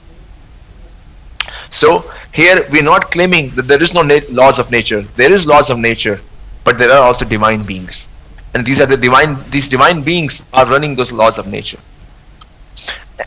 And finally, why do I make such a case? Because we have tried numerous scientific philosophies. We have tried this, eat today, enjoy today, and think about it. Just live for this life forever. This life, enjoy this, this day as the last day of your life, and enjoy it so much as possible. This philosophy of materialistic hedonism, and we have come to a place where our worlds are full of pollution, whether it be in our relationships or nature. This is not the way to live life. The Puranas and the Holy Scriptures give how a means or techniques on how to live a life centered around God. And that's what we are here to offer. That's what here I'm to offer. So I invite you all to study the Puranas and enjoy our relationship and relish that relationship which we have with the Lord, and shine in the glory of the Lord. Thank you. Thank you, Brother Siddharth. Thank you so much for a beautiful presentation. It was really very nice. I couldn't just stop listening to you. It was wonderful. I really hope you would have taken some more time actually to explain your calculations and references, but maybe you can do this in the next one. I can do that in my second, another rebuttal comes, I can go into detail with that. That would be wonderful. So now what has happened is now it is up to the Sakshi team to make their presentation. Okay, just for the records, Brother Siddharth has gone 7 minutes over, exactly 7 minutes, and I didn't feel like stopping him because he was really in the flow. So the Sakshi team. Thank you, I appreciate it. You're most welcome, my friend. So just in the spirit of fairness, I give that 7 minutes to the Sakshi team also, but I would also like to tell the Sakshi team that you cannot go in 1 second about 37 minutes. We have exactly 37 minutes that Siddharth got. All right, you get no flexibility. All right. So before we get into the rebuttals, there will be before we get into the presentation by the Sakshi team, there will be a short 60-second break, and we meet on the other side of this small promo. Thank you.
Side of the break on literally what can be called as a edge of the seat debate. This is so interesting and I'm so looking forward to hearing the Sakshi team. But before I go into that, brothers and sisters, I'd like to bring your mind to one small point that Siddharth made, which I really appreciate. Of all the things he said something really nice towards the beginning, which is he spoke about, there was this in the, a few hundred years back where people were tortured by monarchs who had affiliation to Christianity, and he said in a very clear manner and very candid manner and a very honest manner that this doesn't mean that Christianity speaks about going against people or killing them who are not who are speaking against or who are who are against the faith or something like that. So that is something that most Christians also don't know. Atheists use it as a point, and Siddharth was so kind enough to mention a historical fact on that even though monarchs were affiliated with Christianity, whatever activities, the heinous evil activities that they did was not a reflection of Christianity. So Siddharth, I appreciate you for saying that, and I appreciate your honesty. All right, on to the Sakshi team. It's up to you to decide who gets how much, but your total remains 37. I'll flag you at 2 minutes, 1 minute, and on the dot you'll have to stop whether you finish or not. All right? Sure. 37 minutes, you have to decide who speaks what. All right? So time slot divided across the two of you. Okay, your time starts now. Go ahead. All glory to our Lord and Savior Jesus Christ. I thank you for this opportunity, especially ISKCON for this invitation. In the introduction, we said that the Holy Bible is the paradigm giver of modern science. Modern science has two important components: a theory, in particular exact sciences such as physics and astronomy have mathematical physical laws of nature, and two, observation and experimentation methodology. These unique axioms of modern science were derived from the metrics of biblical theology. Hence, the Holy Bible is the paradigm giver of modern science. In contrast, many of the pre-modern sciences had speculations, at best deductive science. Details of the speculation may have nothing to do with observation or experimentation. Puranic science is an example of pre-modern science. To fully appreciate this, let us begin by looking at some pre-modern models of cosmos and planets. Point number 1, Puranic deductive model of cosmos, Viraderuba structure, versus Jonas Kepler inductive model of elliptical orbit systems of planets. In Bhagavad Purana, Book 2, Chapter 6, Sloga 39 tells us that the cosmos is the Viraderuba manifestation of Puranic God. Considering cosmos as body of Puranic God has an internal logic in Purana. Again, Bhagavad Purana, Book 2, Chapter 5, Sloga 37 says, society itself is divided into Brahmins, Kshatriyas, Vaishyas and Shudras from head, arms, thighs and legs respectively of Puranic God. If Sloga 37 says society is the body of Puranic God, then Sloga 38 to 42 says cosmos itself is the body of Puranic God and similarly hierarchically structured. Bhagavad Purana, Book 2, Chapter 5, Sloga 38 to 42 provides the hierarchical structure of the anatomy or the anatomy of Viraderuba. The Viraderuba body of the Puranic God can be classified either as 3 or 14 logas. If 3, on the feet, Bhulogam, on the navel, Bhuvarloga, and on the head, Swarloga. Puranic Earth is in the navel or Bhuvarloga, and the sun and the moon, please note this, are in the Swarloga. Siddharthji in his presentation seems to deny the Viraderuba structure of cosmos. I wonder why. Is it because that almost every detail provided of Viraderuba structure is an error? Let us raise this question. Question number 1. On the order. As per modern science, the order of the planets from Sun is Mercury, Venus, Earth, Mars, Jupiter, Saturn, Uranus and Neptune. However, in Bhagavad Purana, book 5, chapter 22, slogas 8 to 16 provides the order as the earth, then sun, after sun moon, after moon stars, and after stars are Venus, Mercury, Mars, Jupiter and Saturn, in that order. What justification you have for this absolutely erroneous order? Siddharthi, who seems to be uncomfortable in following Virat Rupa structure, might object and say that it should not be taken literally. Of course it should be taken literally. That would be clear in the next question. Question 2. Bhagavad Purana, book 5, chapter 22, sloga 11 says, stars are located 2 lakh yojanas or 1.6 million miles above moon. Sloga 12 says, Venus is located another 1.6 million miles above stars. We know that moon and Venus are part of solar system. Stars are light years away from the solar system, with a light year being 9.5 trillion kilometer. How can then stars be closer to the moon than Venus? This does not make any sense as per the modern science, but makes perfect sense to the speculative Puranic science. How?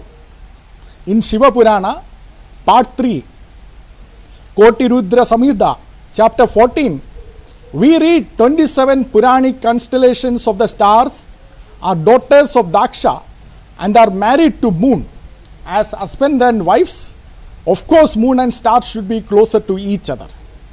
Moon can go to each of his wife's mansions on every day for 27 days, defining of course your astrological nakshatra as well. Question 3. Adaranya Siddharthi, in his book Big Bang and the Sages, chapter 2, he proposes that the Brahmanda, instead of the entire solar universe, is solar system. If so, let him also explain how can the 27 constellations of stars be within the solar system. We must understand that without such interpretations, his book will utterly fail. Question 4. On the direction, Bhagavad Purana, book 5, chapter 22, sloga 8 to 16 also provides the direction of these planets and stars. First is earth, above it is sun, and above it is moon, and then of course stars. Over above it is the Venus, and above the Venus is Mercury, and above it is Mars, and then Jupiter and Saturn. As per the modern science, the universe is flat. How then can Venus be above the stars? If moon is above the sun, in fact, there were obvious problems with this Puranic science, which were understood with simple observation before even the invention of telescope. If moon is above the sun, then we will not have lunar eclipse, right? How did Puranic science resolve this conflict with the obvious observation? In Bhagavad Purana, book 8, chapter 9, we read about the Mohini Avatar and Asura Rahu. Most of us know this story. Puranic god took Avatar as a seductive woman and took immortal nectar from Asuras and gave it to Devas. The sun and the moon, as Puranic Devas, were sitting to drink the immortal nectar Amrit. One of the Asuras, Rahu, dressed as a Deva, sat and drank immortal nectar. Sun and moon immediately informed the Puranic god, who chopped off Rahu's head, creating Rahu and Ketu. However, since Rahu had already taken the immortal nectar, he definitely cannot die. Since then, Rahu, to take revenge, has been swallowing up sun and moon, causing solar and lunar eclipses. Siddharthi might want to answer us. Question 5 in Bhagavad Purana, book 5, chapter 24, sloga 4 says lunar eclipse is caused by Rahu because of the heat of Sudarshana Chakra of Vishnu Rahu runs away after a muhurta. Is lunar eclipse caused by earth obstructing the light from the sun, or is it caused by Asura Rahu? For argument's sake, even if we accept Puranic explanation that lunar eclipse is caused by Asura Rahu, how does one explain the waxing and waning of the moon? Without rejecting the Virat Rupa structure, Puranic science again resolves it by introducing another myth. In Brahmanda Purana, section 2, slogas 67 to 73, we are told that the nectar of the moon is drunk or eaten by ancestors and devas, and then replenished again. Some of the dead ancestors are now in moon as per Puranas, since moon, as I said at the beginning, is part of the Swarna Loka.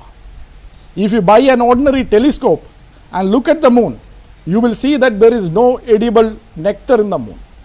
Are some of the dead ancestors who are supposedly in the moon now starving? Forget modern science. Even ancient Greeks knew that this was all wrong. There was a great Greek philosopher, Anaxagoras, who lived in BC 500 to 480, around that time, who appeared to have given the correct reason for the eclipses. But let me give you Aristotle, since his book is accessible for all of you to cross-check what I am saying. In BC 300, Aristotle in his book On Heavens, Book 2, Part 14, Aristotle not only provided the correct explanation of eclipse, but also argued that as the shadow of the earth falling on the moon during the lunar eclipse is curved, the shape of the earth should be spherical. In BC 200, 100 years after Aristotle, Eratosthenes, using the spherical shape of the earth and the angular displacement of the sun, calculated the size of the earth to 99% accuracy. He calculated the circumference of earth as 40,000 kilometers compared to the modern calculation of 40,075 kilometers. Ancient Greek knowledge about the cause of eclipse and the size of the earth was transferred to India. Some Indian scholars then began to question the Puranic science. In the 6th century AD, about 700 years after Aristotle, lived Varahar Mihira, the Indian astrologer or astronomer. In his book Brihat Samhita, Adhyaya 2, slogas 14 and 15, he acknowledged the Greeks as the rishis of astronomy and astrology. Having gained such knowledge from Greeks, in Brihat Samhita Adhyaya 5, he rejects Rahu as an explanation for eclipses. Virat Rupa error structure led to the Rahu error, and then came another error. That we see it in Bhagavat Purana. That is another question. Bhagavat Purana, Book 5, Chapter 21, Slogan 19. We are told sun travels around the earth a circumference of 9.5 crore yojanas, or at least 6 billion kilometers. How can it be scientific when the actual circumference is only 40,075 kilometers? Lalla, the 11th century Indian astrologer, astronomer, in his book, the treatise which expands the intellect of students, Adhyaya 19, tried to reconcile some of the Puranic view with the then science. But in Adhyaya 20, that is chapter 20, he also gave up defending the Puranic view of the size and shape of the earth. He included it in the false knowledge. However, I read that Siddharji, Adaranya Siddharji, the Puranic scholar, argues that many of such things could be considered as hyperdimensional. In fact, in his book The Big Bang and the Sages chapter 2, Adaranya Siddharji says a precondition for his book is to understand the Puranic ontology in hyperdimensional space. Let us examine it very briefly. Siddharji uses the example of flatland. The illustration is taken from the mathematical fiction called Flatland by the Anglican priest Reverend Edwin A. Abbott in AD 1884. Siddharji never acknowledges this, but that is fine for us. Let us check. Dimensions. Line is one dimensional. It has only length. You can move front or back. A square is two dimensional. It has length and breadth. Now you can move north and south, east and west, but you cannot move up and down. For that you need height. A cube is three-dimensional. It has length, breadth and height. You can move up and down, east and west, north and south. That is the three-dimensional space we live in. Time is considered as the fourth dimension. We will stick to 3 for now. If you have to describe a three-dimensional space, how will you describe it? For that you turn to Agni Purana, chapter 108, and it speaks about the Puranic Earth. Sloga 3 and 4 describes about up and down. Sloga 8 and 9 describes about north and south. Sloga 12 to 14 describes about east and west. This is clearly a description of three-dimensional space. It is within the coordinates of length, breadth and height. Extra space or extra distance is not extra dimension or hyperdimension, Adaraniya Siddharthi. Moreover, in science, 4 fundamental forces of nature, gravity, weak force, electromagnetism and the strong force, are already working perfectly in the 3 coordinates of space, that is length, breadth and height and time. However, scientists are looking if there is a unified force which explains all the forces together. It is where the scientists are looking for extra dimension. They are not adding extra distance to the current circumstances of Earth or anything. In fact, they call it compactification. Extra dimension is compactified or curved and wrapped into the current dimension. If not, the current scientific laws will go for a toss. If the Earth's circumference is 6 billion kilometers in any dimension, which is almost 16,000 times bigger than the actual size, gravity would made us collide with other planets and attracted asteroids, and life would not be even possible on the Earth. Hyperdimension concept will not rescue the plunder of Purana. Remember, without this precondition, Siddharthaji's book will fail miserably. That brings us to the next question. Question 7 in Bhagavad Purana, book 5, chapter 16, sloga 2, we are told Maharaja Priyavatra's chariot created the 7 ditches, which is how the entire Puranic Earth is divided into 7 continents. Do we divide hyperdimensions by chariot wheels?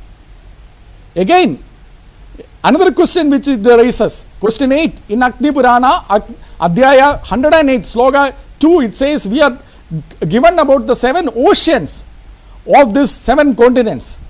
Salt, which is of course the earth that we are living in, salt ocean, and then there is a sugarcane juice ocean, then there is a nectar ocean, and then there is a clarified butter ocean and milk ocean. Is sugar ocean, clarified butter ocean, curd ocean all part of hyperdimensions? Why don't our Hindu friends reject such Puranic descriptions completely? There is absolutely no science in Puranas. Why? It is because many of the Hindu core beliefs are connected to the Puranic model of universe. Let us see one. That brings us to the next question. In question number 9, in Bhagavad Purana, book 3, chapter 32, sloga 2 to 3 says, moon is part of the Swarloka, and only those who worship ancestors and devas can reach moon after their death due to their pious karmas. But on 20th July 1969, Neil Armstrong along with the Presbyterian church elder Edwin Aldrin landed on the Puranic Swarloka moon without worshipping any ancestors. Church elder Edwin Aldrin read from the Holy Bible and took Holy Communion on the moon. What happened to the karma theory? On April 1, 1972, in room conversation at Sydney, Adaraniya Srila Prabhupada, after quoting Bhagavad Gita 9:25, said if moon landing is true, then Krishna consciousness has become bogus. You see the gravity of the situation. Srila Prabhupada further elaborated this Puranic conflict with the modern science. As per Bhagavad Purana, Canto 5, chapter 22, sloga 8, moon is 1 lakh yojanas or 8 lakh miles above the sun. Since in the Puranic order, sun is above the earth and moon above the sun, the distance from the moon to the A earth to the moon is definitely more than 8 lakh miles. Srila Prabhupada, in his purport to this slogan, pointed out this conflict with the modern science. Thus, we understand why the modern science did not originate in India. But why did it emerge in the West? Because West rejected the ancient Greek and Roman religious beliefs and accepted Christianity to make that progress. Like the ancient and medieval Puranas, ancient Greeks also had discriminatory order of the society and cosmos. Let me focus on the idea of cosmos. Aristotle in his book On the Heavens, book 1, part 3, said our planet Earth being made of earth, fire, air and water, 4 elements, the celestial body is made of the 5th element called ether. We have the word quintessence from this belief. And also, ancient Greeks, celestial bodies made of ether were also incorruptible. Further, as per Greek thinkers, as these celestial bodies are incorruptible, they should move, only have a simple motion. Aristotle himself on Heavens, book 1, part 3, that said that these simple motions must be either a straight line or circle. Straight line is for moving away from the center and circle is for moving towards the center. As per the ancient Greek thinkers, since the planets ought to move to the center, they always drew the planetary orbits as circles only. But they also observed that the planets doesn't follow circular orbits. So what did they do? Just like how our pre-modern Hindus did not reject Virat Rupa structure when confronted with obvious errors, but created new myths to explain those. Ancient Greeks also did not change their belief. In fact, ancient Greek mathematician Ptolemy in his book Almagest, book 5, he drew smaller circles on the periphery of the orbit circles to solve the observed disparity. This is called epicycles. In fact, in the same book, Ptolemy goes on to provide a detailed table of the motions of the planets. It required the Holy Bible to intervene.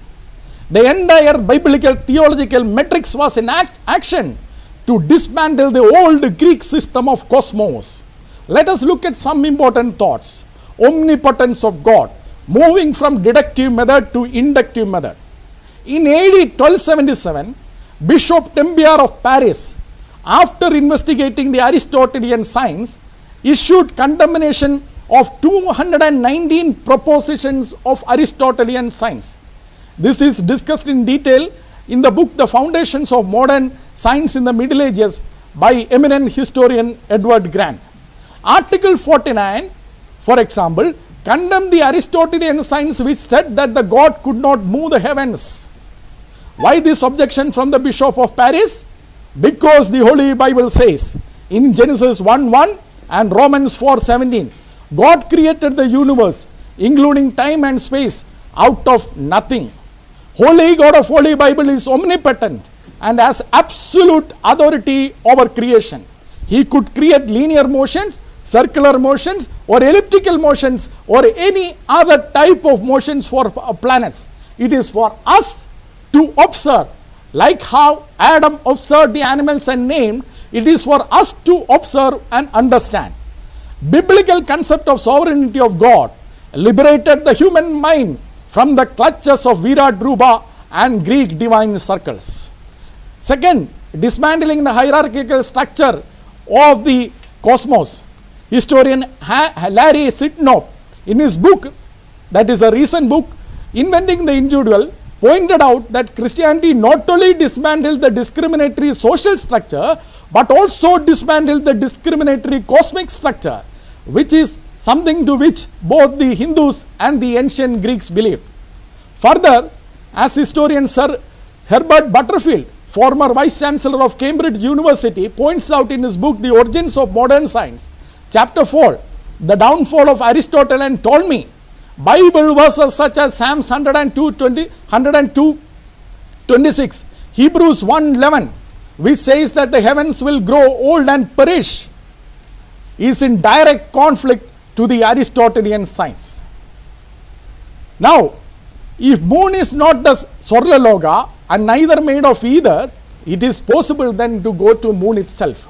that opened the possibility of landing the moon without violating any theological concepts of the Bible. Further, perfection in God's work. We are told in Deuteronomy 32:4, all the works of God are perfect, and Psalms 8:3, heavens are the works of God. The implication is that universe has to express the precision of God. This understanding is beautifully depicted in the 13th century drawing of the moralized Bible, God as the architect, God creating cosmos with a compass. Father Nicholas Copernicus, in his book on the revolutions of heavenly spheres, said when he saw Ptolemy's complicated astronomical system, he was annoyed. It doesn't fit with the perfection of the God of the Bible. Hence, Father Copernicus proposed heliocentric system. Then came the missionary-minded Johannes Kepler.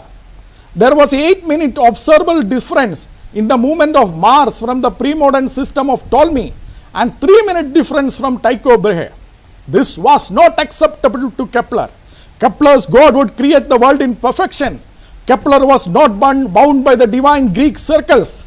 Kepler's God could create cosmos in any way he wanted. Hence, in his book Astronomia Nova or New Astronomy, Kepler totally discarded the circular orbits and gave us the elliptical orbits as well as the Kepler's law of planetary motions.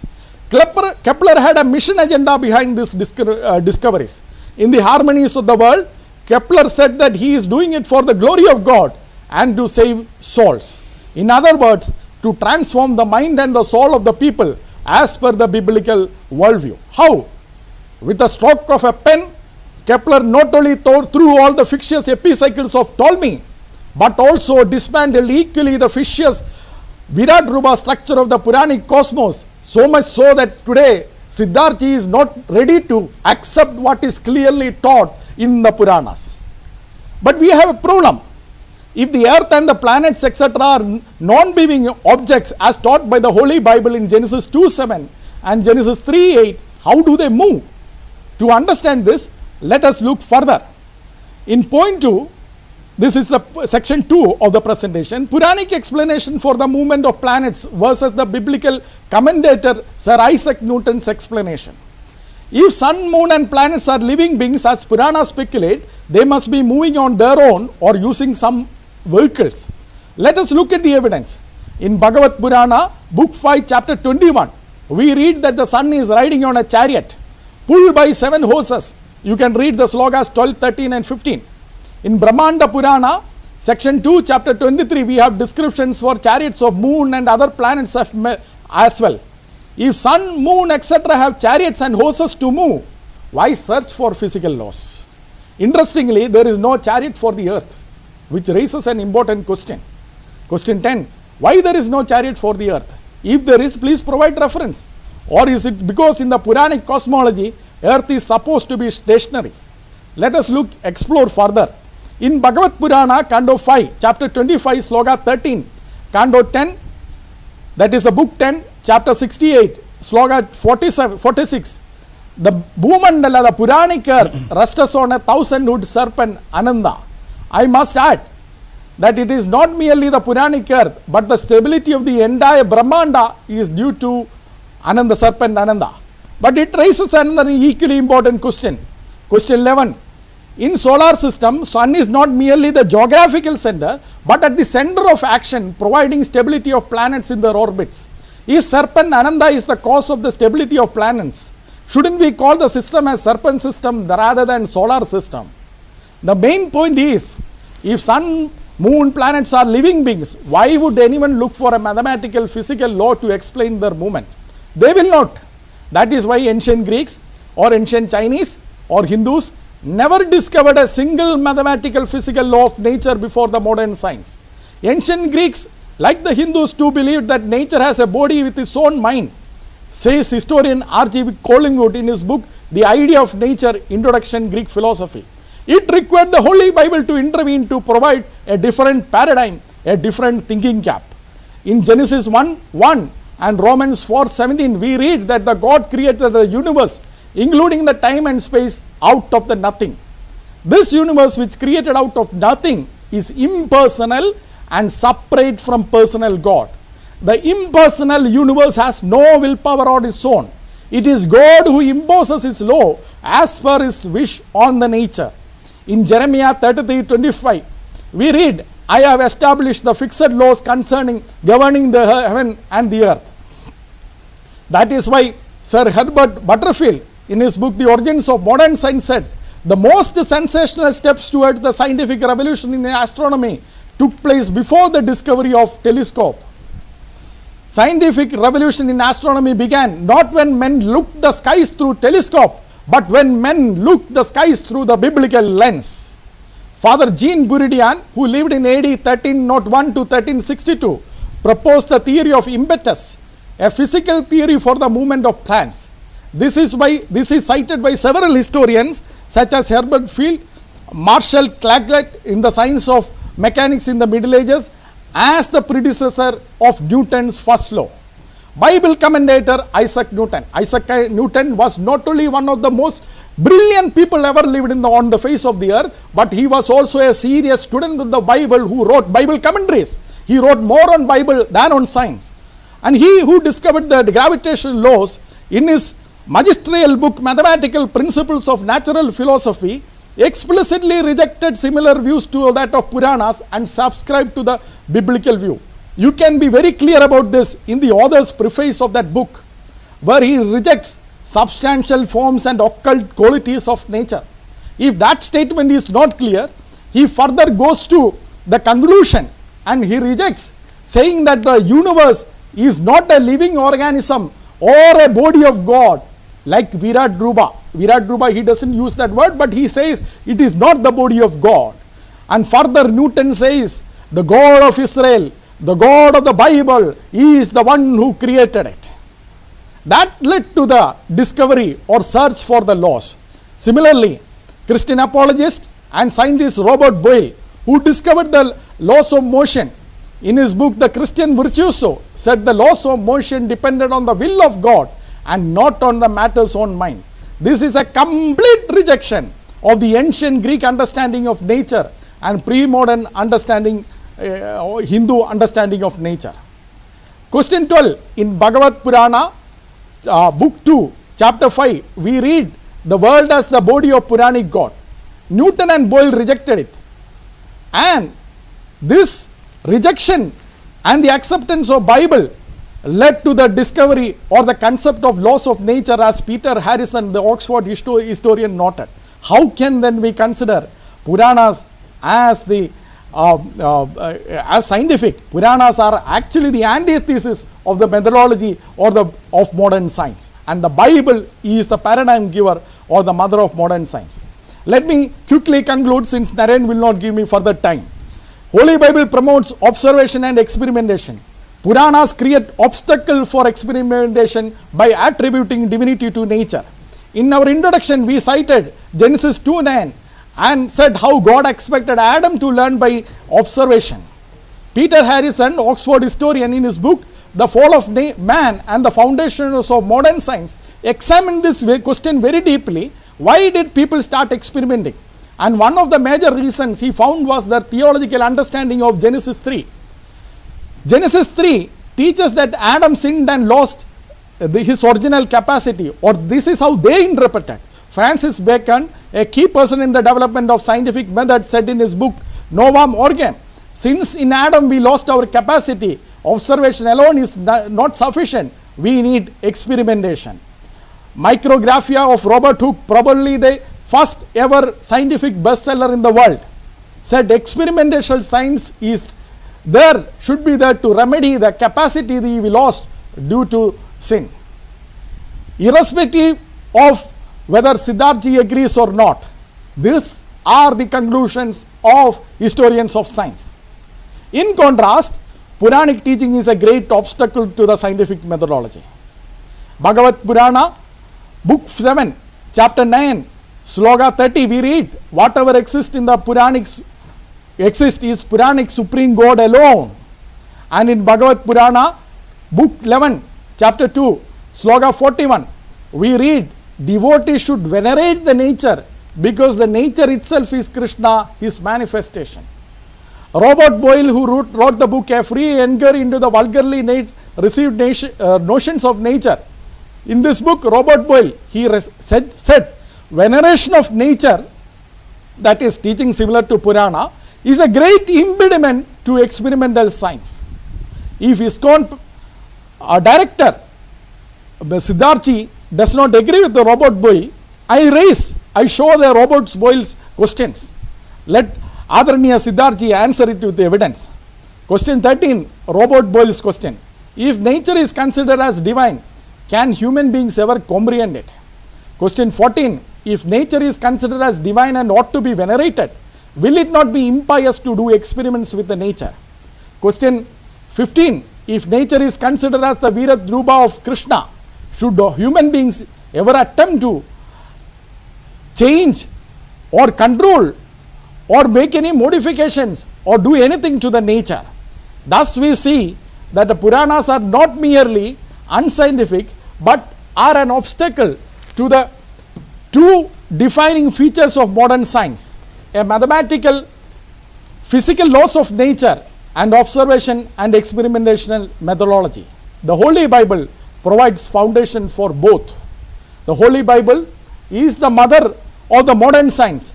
Puranas are the antithesis of the modern science. Before I sum up, before I conclude, to make it very easy for Siddharthi, let me revise the questions that I have raised. 2 minutes. Thank you. Question 1, in Bhagavad Purana, Book 5, Chapter 22, Sloga 8 to 16, provides the order of the earth, provides the order as earth, then sun, the moon, after moon, the stars, and above and after stars are Venus, Mercury, Mars, Jupiter, Saturn, in that order. What justification do you have for this absolutely erroneous order? Question 2, Bhagavad Purana, Book 5, Chapter 22, Sloga 11 says, stars are located 1.6 million miles above moon. Sloga 12, Venus is located another 1.6 million miles above stars. How can then stars be closer to moon than Venus? Question 3, Bhagavad Purana, Canto 2 says, first is earth, above it is sun, above the sun is moon, and of course above it is stars, and above it is Mercury, and above it is Jupiter, and so on. Modern science says universe is flat. How can then Puranas be correct? And as we said, another question is on the lunar eclipse. Bhagavad Purana, Book 5, Chapter 24, Sloga 4 says lunar eclipse is caused by Rahu. Because of the heat of the Sudarshana Chakra of Vishnu, Rahu runs away after a Muhurta. Is lunar eclipse caused by obstructing the light from the sun, or is it caused by Asura Rahu?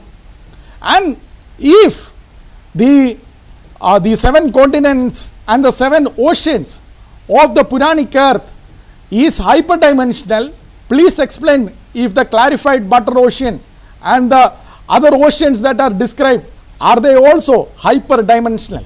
And how can the hyperdimensional space be created by the chariots of a Raja? Further, we are told, Bhagavad Purana, Book 5, Chapter 21, Sloga 19, that sun travels. Thank you. Sorry, Jerry. All right, that was a very fiery. I'm sorry, 37 minutes is the end of it. I'm sorry, my friend. And so that is a very fiery and very in-depth quotes and references and stuff. So I hope my audience enjoyed it as much as I did, if not more. It is so at this time I really hope that you would go out and send this link to others. I'm sure that you want even them to enjoy it more and more. Now we are getting into the heart of it, into more in-depth discussion, because now is a rebuttal round, but we have only one rebuttal. And they'll be starting off with the ISKCON panel with Brother Siddharth. He'll have 10 minutes to respond to the presentation made by Jerry. After that, Jerry will have 10 minutes. Both of us. It's your choice, yeah, how you want to use it. So between them, the Sakshi panel will use 10 minutes to respond to the presentation which is done by Brother Siddharth. All right. So Brother Siddharth, can you move on into the first rebuttal? before I move on, if Jerry wanted to finish his presentation, that's fine. But I also got an extra 7 minutes to finish up my presentation. If he wants to finish, no problem. Actually, you're We are just not in a doing a hurry. recap of the questions. So, I Jerry. took already the 7 minutes, so I took extra 7 minutes, I think. No. 30 plus 7. So, brother No, he Siddharth took the was- 7 I minutes. He took took the 7 I minutes. took Yes. the 7 minutes. That is 7 minutes I But said. I'm saying, Jerry, if you want to say more, a few minutes more, that's fine. We can finish if you wanted to. No, sir. Do you have anything No, else sir, to thank say? you. Thank you so much. Let us begin with the. Okay. Brothers, I mean, if there was more this than is so beautiful. Sorry for pausing it. My dear audience, this is how a discussion is done. Look at the cordial. There is such a massive, differences of views, but this is how a respectable discussion is done. End of the day, we are all humans. For the growth of the society, for the growth of the country, we are together and we are discussing an academic topic. It's not meant to hurt anyone. Look at the camaraderie between Brother Jerry and look at Brother Siddharth extending, extra minutes, even though you might not agree with what Jerry said, but this is what a discussion. And I really hope that Brother Siddharth, we had agreed for more discussions. As I understand, I really look forward to such more in-depth discussions and reviews and debates. And maybe you can get some more people with you, as you had mentioned earlier.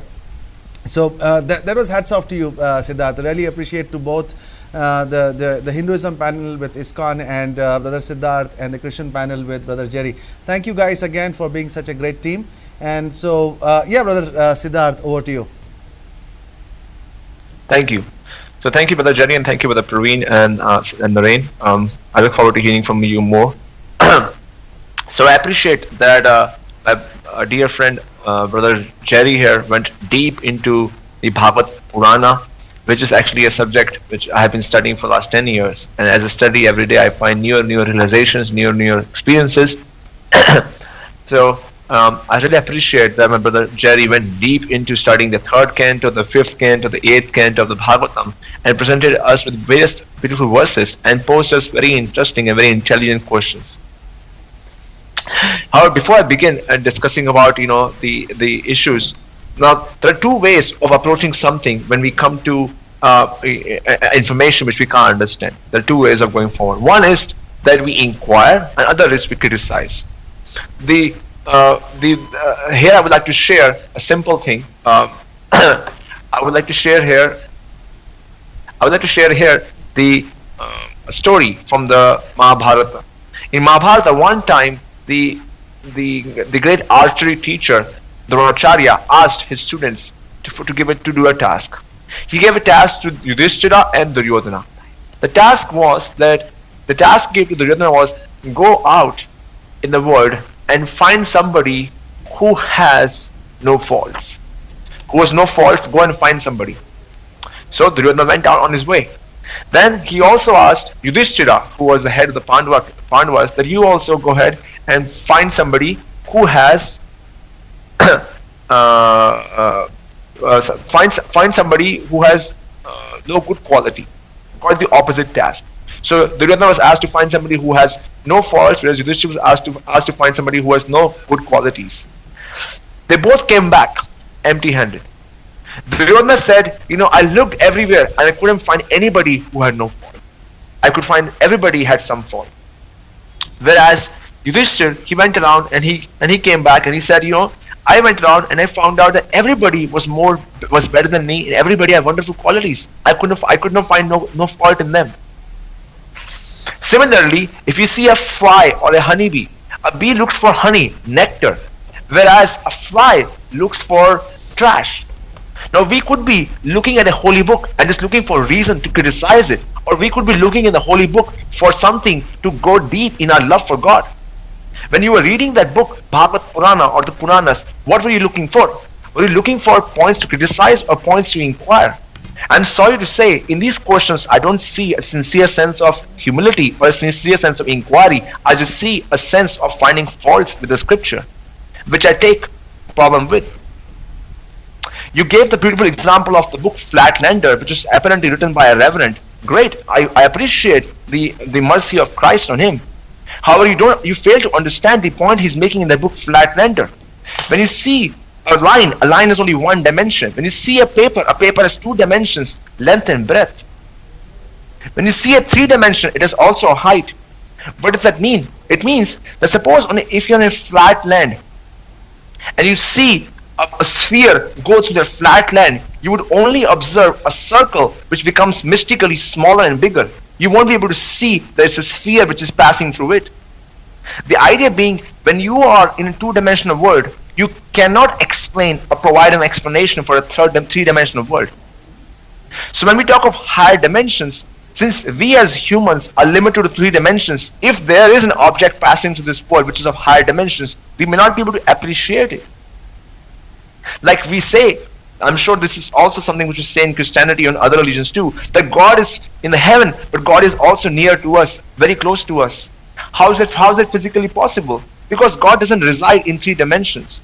He's trans-dimensional. He's higher dimension in that sense. So this is the proper understanding of higher dimensions. Higher dimensions means that you may be observing a 3-dimensional world. The book may be talking about a 3-dimensional world, but because if it is talking of other dimensions, the dimensions in which you live, you may not be able to understand it. This is the understanding which Flatlander book was giving, that when we talk of higher dimensions, our current understanding of 3 dimensions may not be able to provide an understanding of it, may not be able to understand it. So in all the examples you gave regarding the distances of the planets and moons, the distances of the order of them, again, let's go back to the data which I shared. For last hundreds of years, for last 200 years, the dates for the origin of the sun, the dates for the origin of the cosmos, the dates for the mass extinctions, they were far, far off from the Puranic understanding. But in 2018, in 2020, in 2021, very recently, they have come very close to the Puranic understanding. Similarly, in modern science, since 1900s, and also Jerry pointed out, the modern physicists are very generously using models of higher dimensions in numerous fields, specifically in the field of discovering the unified theory. And for many of the electromagnetic models, you need to have 9 dimensions, 11 dimensions to understand it. Now, whether somebody can live there or not, it's something which needs to be investigated. But presently, we don't have empirical means to investigate it. Like my friend Jerry also pointed out, given evidence from the from some astronomers, some article he quoted where he showed how the dimensions may be compacted, and dimensions may be rolled inside it. The point being made is that that if you see outside, and outside what we just see is sun, moon, and the stars, we may be able to access it by going through the spaceship. But still, in those 3 dimensions, there may be pockets which may lead us to worlds which are higher dimensional inside them. That's the whole idea of being a dimension being compacted. So if we ask any modern physicist, what do you mean by a compacted dimension? They will explain to you that in the same space in which we live, there could be ways, there could be worlds embedded inside them which we have no access to. So my friend, for the first time, the modern physicists or the modern scientists are accepting this, that this world around us is practically magical, it's mystical. There are so many theories out there which talk about traveling to the black holes and being able to travel to further parts of the universe which are not accessible by spaceships. So modern physics is now open to the idea that the world around us could be higher dimensional. In fact, most of the modern theories, D theory, M theory, are all higher dimensional. So, so my point number 1, that the modern science is accepting higher dimensions as the necessity for explaining the uniform laws of nature. Point number 2, the Puranas have given a lot of data, some of which science has come to accept after 200 long years. Point number 3, many of these statements which are stated in the Puranas may seem at first glance as opposed to the current paradigms, but as we can see from the history of the science, they have come closer and closer to the Puranic understanding of chronology. There is a good chance that they will also come in that regard closer to Puranic understanding of the universe. Now my brother also made this point regularly through a number of his questions, that giving a personality to the nature. How can universe be a person? How can sun be a person? How can earth be a person? How can sun be riding on a chariot? How can it being a person and still being not able to follow law? Let me give you an example. Suppose I'll give you an example of baking a cake.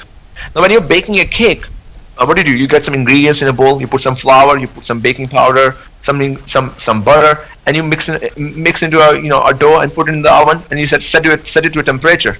After some time, the cake comes out. Now, in baking a cake, the laws of nature work perfectly in putting all those ingredients together and producing a cake. Now, somebody may look at this whole process and say, hey, there was this reaction, that reaction, this reaction, that reaction. That's wonderful. But we're forgetting one key ingredient, and that's a person who mixed the ingredients, who put it in and turned the oven on and turn it off and take it out. So when we're talking about personality, a personality can still be there and the laws can still be there. They don't have to be separate. So when we're talking of sun being a personality and at the same time being a planet, are both things possible? Why not? What limits us from saying that sun is a person who is directing this movement of the sun which we see? And as I said earlier, if you take any holy book, they have a number of statements which cannot be empirically evaluated, such as the heavens and the earth. Just because the Puranas give a lot of details about the heavens, whereas the Bible or the Quran doesn't give the details about the heavens and the earth, doesn't mean that the Puranas are meant to be evaluated every statement from an empirical point of view.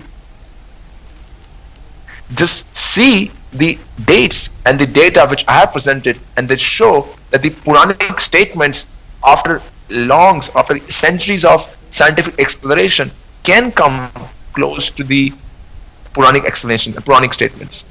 So when science has finally come to accept the Puranic date for the origin of the sun, origin of the universe, and the date for the mass extinctions, what is to be said that in future they may also have a better understanding which may coincide with the Puranic universe too. So with this, I rest my case. Thank you again, Siddharth. That was a great response. And okay, there is just like maybe 50 seconds over, but that's fine. And so now it is over to the Christian team, Sakshi team, to respond. Please be precise, please be to the scope of the points made by Siddharth and the original presentation. You cannot be going beyond that. If you do, it's my job to cut in, which I will. And so again, guys, for the viewers, I'm saying, I'm going to the chat messages. A lot of messages are there. Please do not get harsh on anyone. This is a very amicable discussion. As you can see, this is not meant for stirring up any sort of community hatred or showing anyone down. So please, even if you're watching a recording, please bear in mind that it's an academic discussion, and feel free to please pass on this link to whomsoever you might wish so that they can join in. Do drop in your questions in the chat box. All right, over to the Christian team. You have exactly 10 minutes and 40 seconds. You are live. Yeah, thank you very much, Siddharth ji, for that cordial rebuttal. At the same time, reminding us about humility in searching the science. And thank you very much. And you gave a beautiful story from Mahabharata. And let me also come up with this. Let you respond to you from the story. It says something like this: Ekayekam yojanam putra vistaram abhigacchata yavat turaga sandarsha tavat khanata medinam tameva haya hartaram margamana mama agnya. It simply says you go and dig the earth deeper and deeper until to a 1 square yojana of the earth. By my order, you will dig up the earth until you find a horse. In your search of the thief of that horse. So we are very humbly actually approaching the geology of the Puranas, the geology of the Vedas, and the geology of the basic Hindu scriptures, and humbly asking eminent scholars like you to explain us and not, school us on humbleness. Thank you very much for doing that. So, but, when Jerry asked, Aste patalamalastha sheshaha kshiti mandalam, simply means the Kshiti Mandala is on the head of a Sheshaha. What wrong is he asking? He's simply asking you the facts, and what we are expecting you is a response in terms of facts. So I hope we are trying to be very humble here and come and appeal to our eminent opponent that the data that you have presented or definitely is something a data scientist does. At the same time, science, as we remember the title for today, Holy Bible and Puranas, which are more scientific. So we are asking questions from the science. I hope you are not doing anything wrong here. Yatra yatra patan marge retastasya mahatmanah tani raupyasya hemnascha kshetranyasan mahipate. Simply, wherever his semen fell down, there were the gold and the silver khanijas that you can find on the earth. So we are simply questioning how the semen of God, how the virya of Shiva can become gold and can become the silver. So is it we want to put it more humbly in front of you, and we would want to learn from you. It is not about criticizing. It is about learning science, because the Puranas claim to teach the science, right? So I hope we are on the same page here. We really want to learn from you. We really want to understand. There is so much material right here, so much material to question, but this is all in terms of inquisitiveness and learning from you. I hope you get my point. Over to Jerry. Thank you. Thank you, Siddharth, for that very cordial rebuttal. You have very specifically emphasized on your 3 points. So before I come to the hyperdimension, thank you, Siddharth. Can you hear me? Just Naren, hold on the time. Can you make it a little louder? Yours, Praveen, was good, but yours is very muffled. Just hold on. Time is yeah. Okay. Is it better now? It's a little better. Can you increase a little more? Praveen is so clear. But yours is like.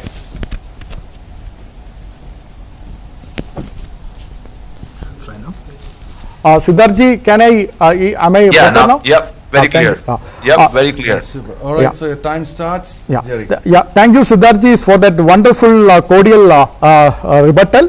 You have very specifically emphasized on the 3 data points that you have covered. While I have differences over the hyperdimension still, because I feel you have repeated your claim without answering me, I will first look at the 3 data points that you have mentioned. You have mentioned about the age of the Puranic or age of the universe as per the Puranic calculation. Now, in Brahmanda Purana, section 2, Adhyaya 29, we have the cycles of the Yugas, and very well know each of the Yugas, and it totals up to, I think, 4 million for the 4 Yugas together.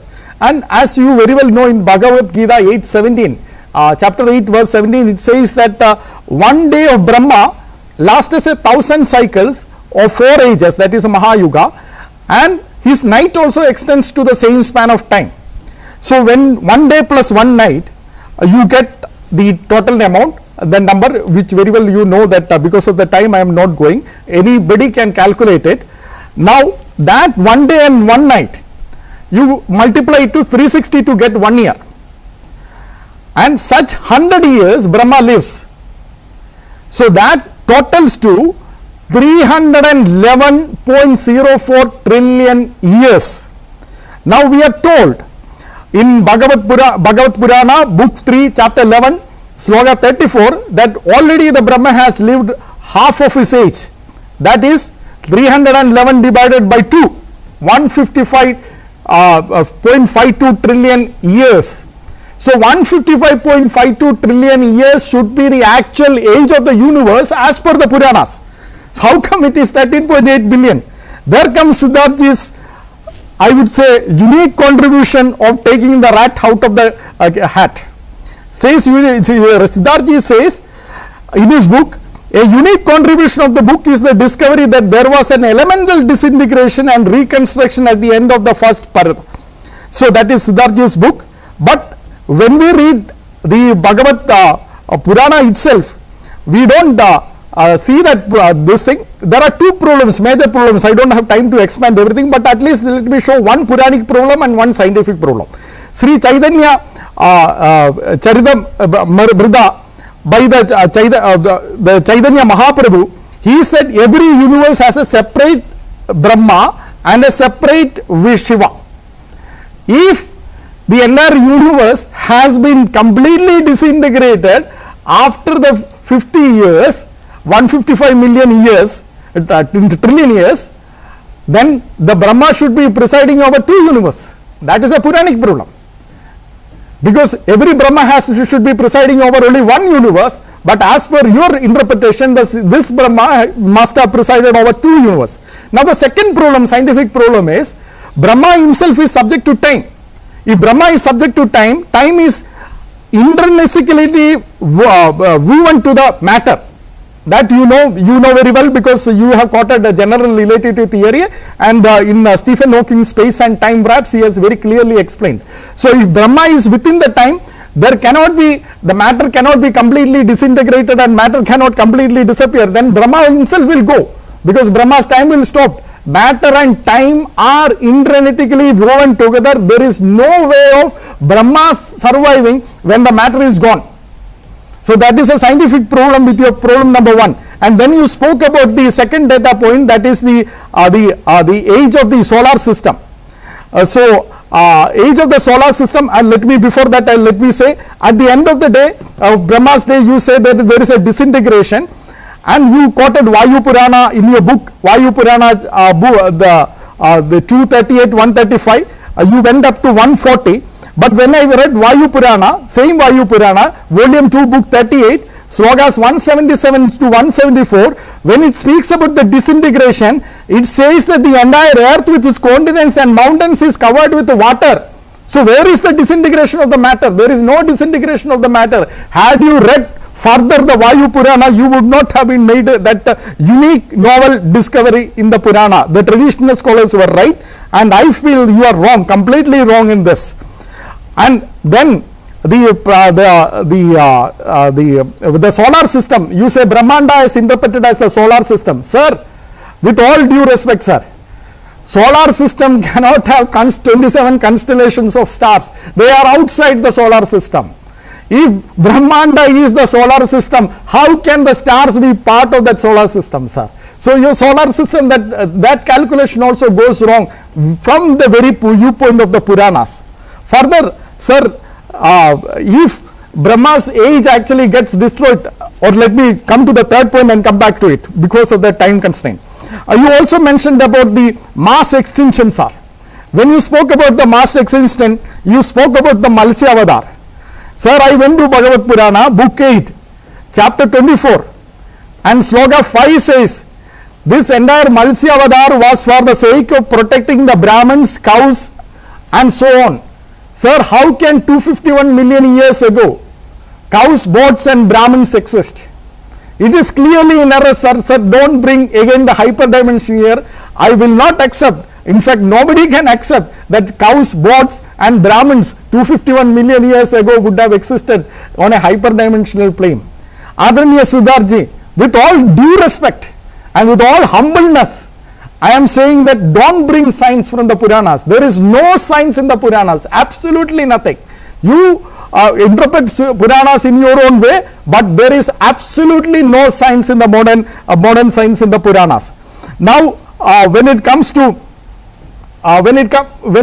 the Brahma's night, when it comes to the universe, you said that with the Brahma going to sleep, the solar system will go into the disintegration.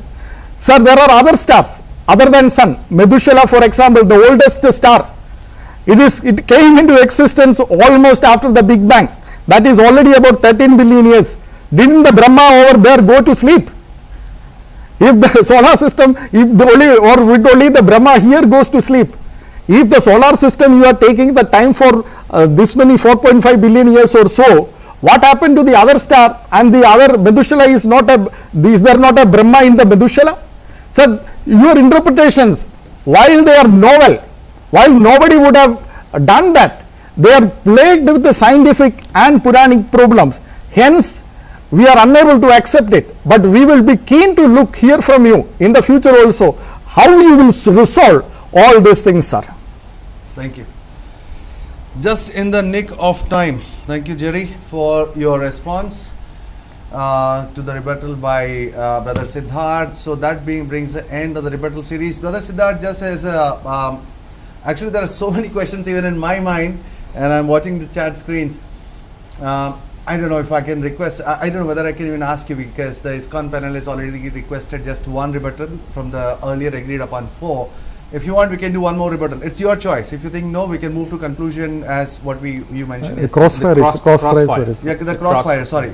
The crossfire and then the conclusion, yes, sorry. So would you like to have on the rebuttal series to respond to Jerry, or would you like to move into the crossfire? What would you like to do? It's your choice. Siddharthi, you are not audible. Siddharthi, I think you're muted. We can't hear you. You are muted, sorry.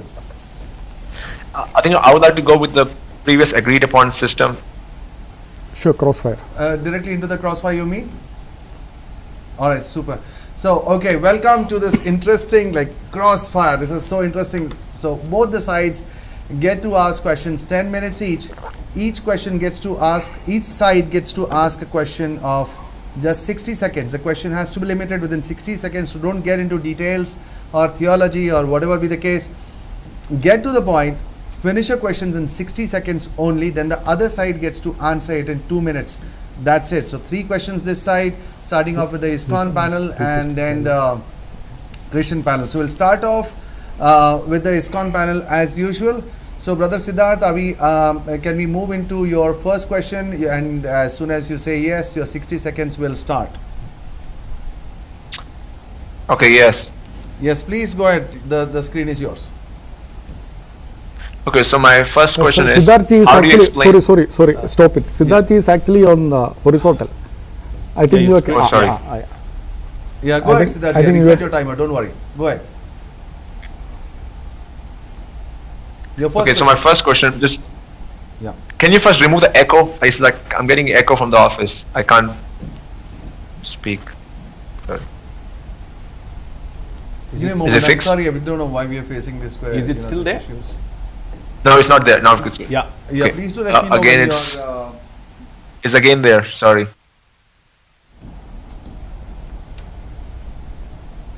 Hare Krishna. good enough. How about now? Okay, yeah, that's good. Okay, so my first question is, how does my esteemed panelist here, Brother Jerry and Brother Praveen, how do they explain that in the Genesis it is mentioned that Eve was created from Adam's rib? It's also mentioned that entire population of Earth fit into Noah's Ark and then replenished itself from just a handful member of each species. How can you explain that? All right, that's a great question, and we'll start off now. You got 2 minutes, exactly 2 minutes to answer. Yeah, when it comes to the Noah's flood, let me give you the recent scientific, if you are asking about the species, let us say that all the land species with the dimensions definitely can be fit, but also let us look at the recent the scientific journals. For example, the evidence from the extraterrestrial impact about 12,900 years, which came out in 2007. Similarly, the 2012 extraterrestrial impact on the hypothesis gained support. Similarly, 2018, 19, all that we have the evidence, we can actually share it with you later also.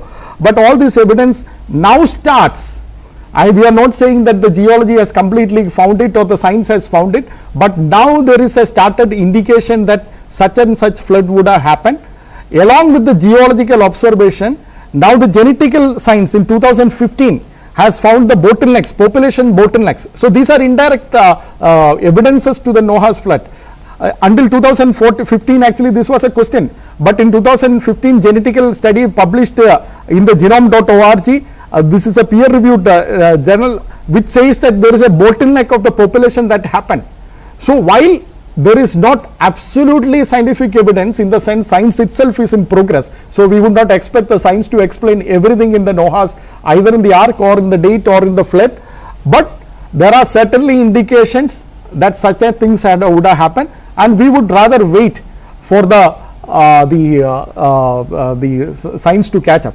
And regarding the Eve, there are again different explanations. We are not looking, see, Bible has the briefest possible comment on either the creation of the world or the creation of the human beings. But in the briefest comment, it has a profound implications. And the accuracy. And the accuracy.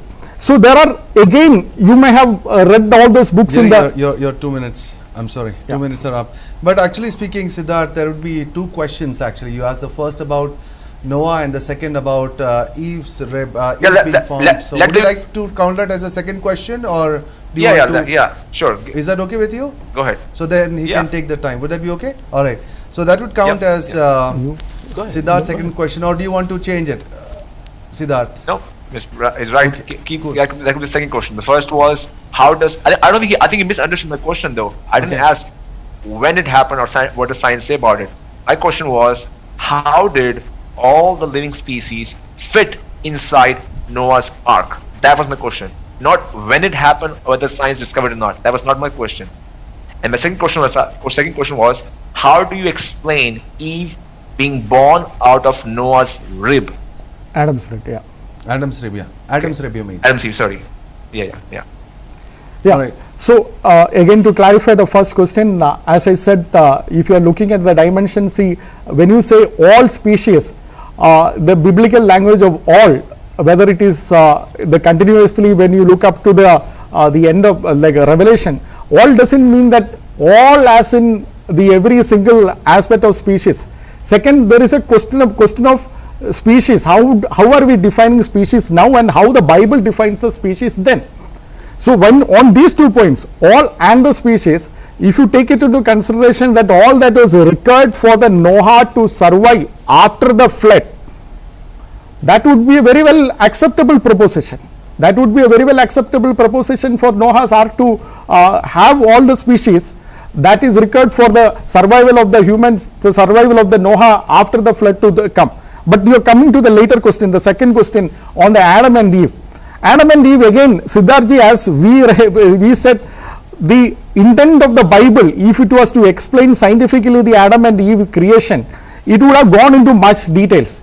But what is given in the briefest possible way, that gives a profound meaning that may not be always pointing to a details of the science, because as we said, science was not the primary intent.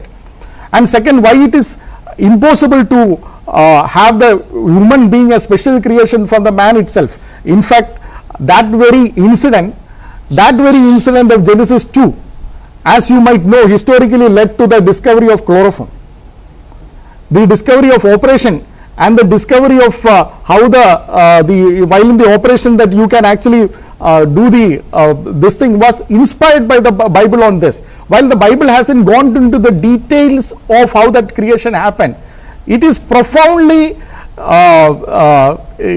serving to call for the equality of both Adam and Eve, and as well as for other scientific discoveries as well. Praveen, if you want to add. Yeah, and we also, in the beginning of my presentation itself, I appeal to, we do not believe in the universe explained only in the scientific method, but we take a stand that God intervenes in the creation, and that's called as miracle. And His creation is a miracle. Everything that He created is miracle. So we do not appeal to science to explain creation, but we appeal to, we observe in the creation and arrive at science. So that's what our explanation is. So the creation of Eve is part of God's creative miracle or miraculous creation. All right. So that's your third question then, Siddharthji? No, it's my. We need to. Actually, let he me has finish his completely. questions, then you can. Okay. Or Siddharthji, do you want them to ask the next question? Then you can do a back and forth. How would you like? Are you okay with this? I think let them ask. That's this back and forth, you know. Okay, great. Okay, so yeah, I'll go with it. Again, there's echo in the room. I'm not sure why it keeps happening again. Can you fix that? Looks like they fixed it. I don't know why. I don't know it's why you're happening. facing these issues to them. Sorry, I apologize, Okay, yeah, Siddharth. keep going. It's just taking up some time. Is it good now? Yeah. Okay. So a similar question that you asked, something related to geology, I would like to go ahead and ask.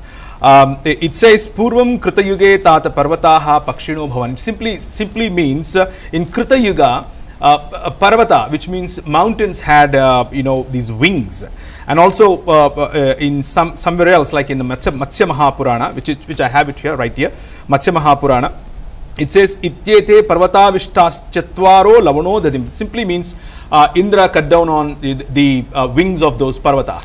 So how do you explain? Is it a mythology or it is geology? Because Parvata are part of basically the earth, and they are flying as if they fall on people. So Indra cut down its wings. All right, over to you, Siddharth. 2 minutes. You can take some more because I believe that even the Sakshi team went a bit over time in answering. So you can have some more time in answering. Take your time, Siddharth. Over to you. Thank you. So as my dear friend Praveen and Jerry pointed out that three things when I asked them the questions. They pointed out that science is progressing. They have found something in support of the flood. They will find something more in the future. Number two, they pointed about that reinterpretation or understanding of scripture, because previously people may have misunderstood that how all the species were there, but maybe it meant that all the species which were required to sit in the boat were there. And thirdly, my friend pointed out how there can be miracles by God, and God can interfere, in which He can invoke laws. He can break and make laws as per the need and its requirement of the pastime. So when we are understanding scripture, also fourthly, he pointed out that the scriptures are brief. They don't necessarily have all the details. I'm not sure why they don't consider the Bible through a different lens, whereas they consider Puranas through a different lens when it comes to understanding such difficult passages of the book. Like my friend brother Praveen is pointing out this point of how come the mountains have wings, and it sounds very dangerous. Hey, you're walking around and mountains falls on your head. You're like dead, man. Come on, I have to run away from this flying mountain. So it indeed is the case that the Puranas are explaining phenomena which we cannot imagine right now in our current situation. But we have to be open when we come to understanding the Puranas. That is it a possibility? Is it possible? Well, why not? It can be possible. Is it possible in our world? Maybe not, but maybe in other worlds it's possible. Why not? What restricts us from saying that in another world this may be a reality where the mountains do have wings, and they were cut down, their wings were cut down by Indra. Everything which we see in the scripture and everything which we see with the eyes may not align at the current moment. However, through our subjective experience of the scripture and through some objective experience, we have some faith in the scripture, and on that faith we are ready to give it a try. And as my friend also pointed out earlier, whether it be Bible or the Puranas, they're not meant to be textbooks on science. They're textbooks for metaphysical realm. They're textbooks for self-realization, for seeking love of God. And that's what they primarily discuss. Not necessarily how does the mountains use wings or how the wings were cut down. That's not the primary purpose of the scripture. All right, thank you, Siddharth, for that response. And so I'll give Sakshi team the second question and the third question back to Siddharth for asking. So Sakshi team, when you're ready, the second question for you. 60 seconds. Timer starts? Just 1 minute. All right.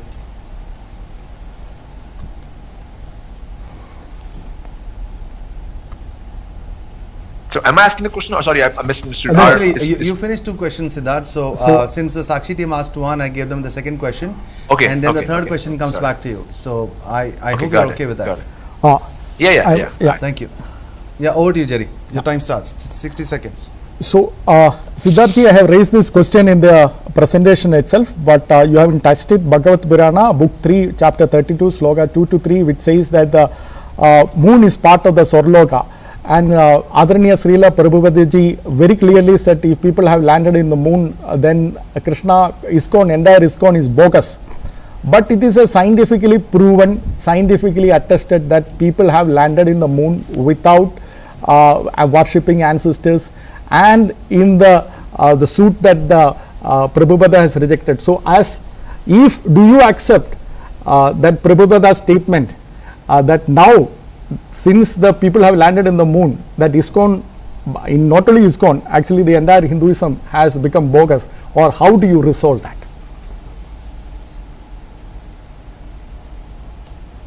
Over to you, Can I respond? Yeah, please go ahead. Okay. I think there is again an echo. Oh no, it's gone. Okay, good. So, very, very interesting point. And you quoted from Srila Prabhupada. I really appreciate that you're quoting from a teacher whom I really appreciate. He is known for bringing the Krishna consciousness or the Hinduism all around the world. He single-handedly started the ISKCON movement and opened more than 108 centers. And his statements are very important for us because they lay down the foundation for ISKCON and for the for my life also. So when he says that if I have to scroll this statement, but I'm just paraphrasing it, that if the scientists have been able to land on the moon, then that goes against the very fabric or the statements of the Bhagavad Gita or the Bhagavad Purana, that moon can only be reached by people who have done pious activity in this lifetime, who have accrued good karma, and after death they can go there. We have to understand that the word used in the scriptures is Chandraloka, and the Chandraloka, as you mentioned yourself, is filled with lakes of nectar. So did the astronauts go to the Chandraloka where the descriptions are given on the Swargaloka? Did they go there? No. Did they go to the planet Moon? Yes. They don't have to be two contradictory statements. Like for example, you may come to my house, which is 9756 Further Street maybe, and if you go to the first floor and you look for me, my name is Siddharth, and you say, hey, where's Siddharth? You won't find me. You have to go up the stairs and then you would see me. Similarly, somebody can go to the moon and still not experience the Chandraloka, which is, as I make the point earlier, for that somebody has to understand physics, somebody has to understand higher dimensional physics. Now you may keep saying, why keep bringing higher dimensional physics? Well, my dear friend, that's the reality in the modern science, higher dimensional physics. That's how the latest theories in modern science are coming up with, and that's the means by which people are studying modern world and the world around us. So that's what I bring it up here to explain the phenomena, how the Chandraloka is different from moon. And that's how I reconcile the statements of Srila Prabhupada and the statements of the scripture and our observation. Thank you. So, Brother Siddharth, that brings you to your third and final question. Please, go ahead. Okay, give me 1 second. Yeah, take your time. Let me know, I'll start your timer, 60 seconds.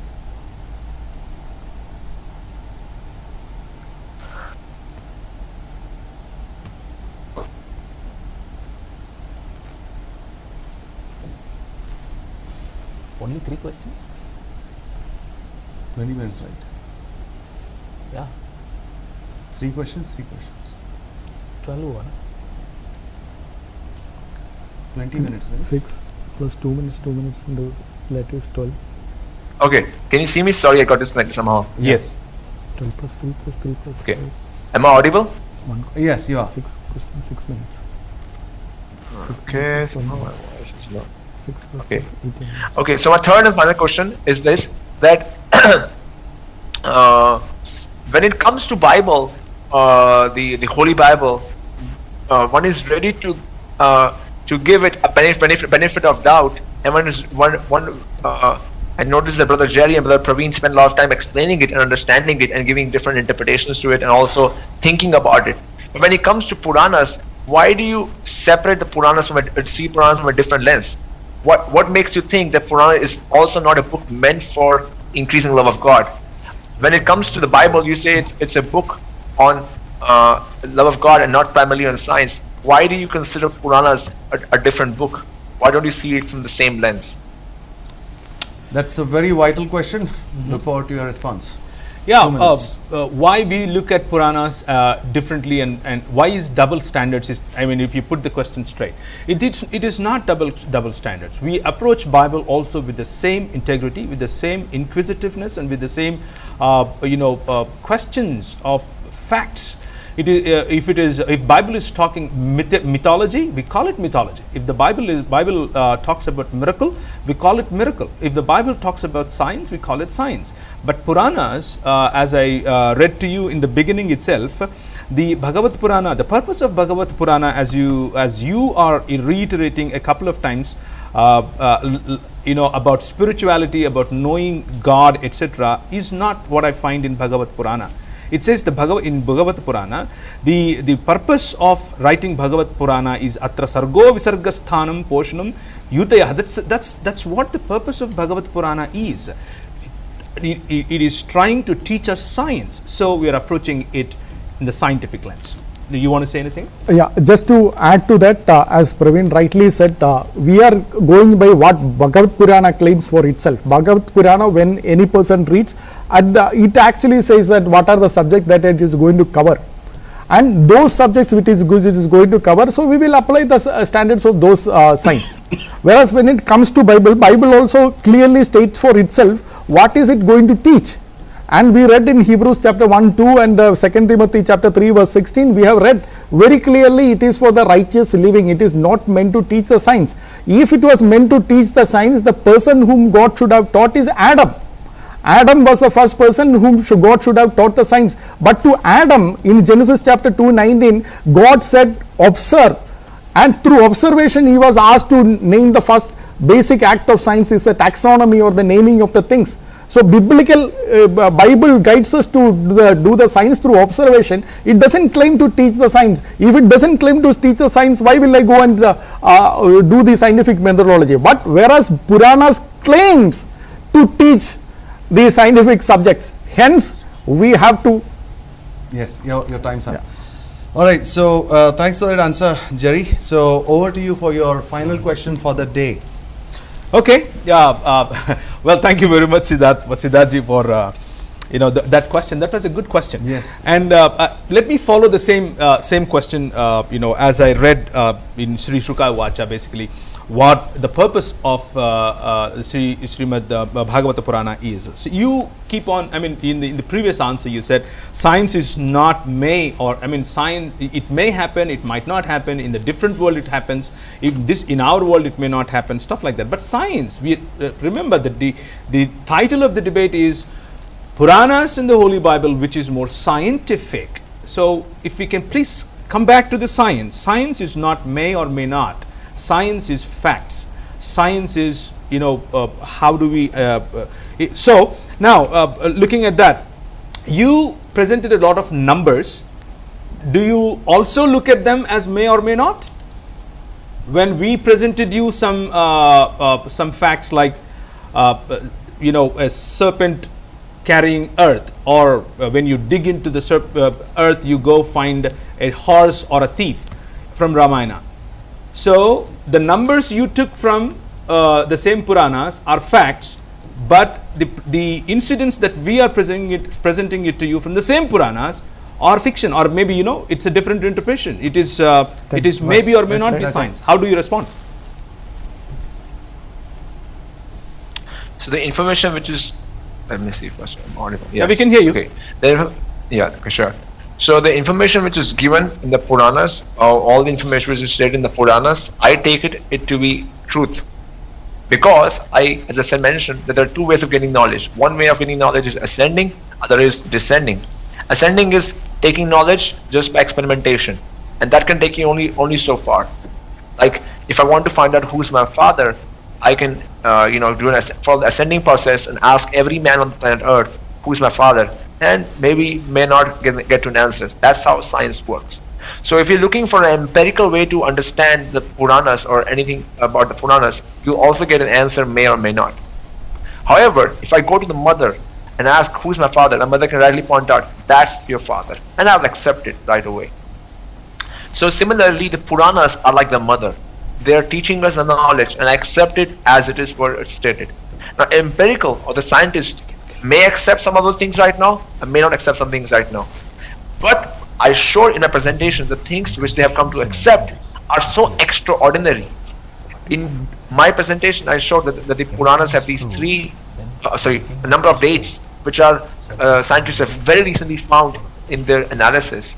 which shows that my mother, Vedas and Puranas, have been correct all this while. And I personally do not differentiate between the Bible and the Puranas. I take them both to be holy scriptural texts, and I see them from the same lens. And I find them to be of the same value, which is a value, the main goal being love of God, love of Supreme Lord.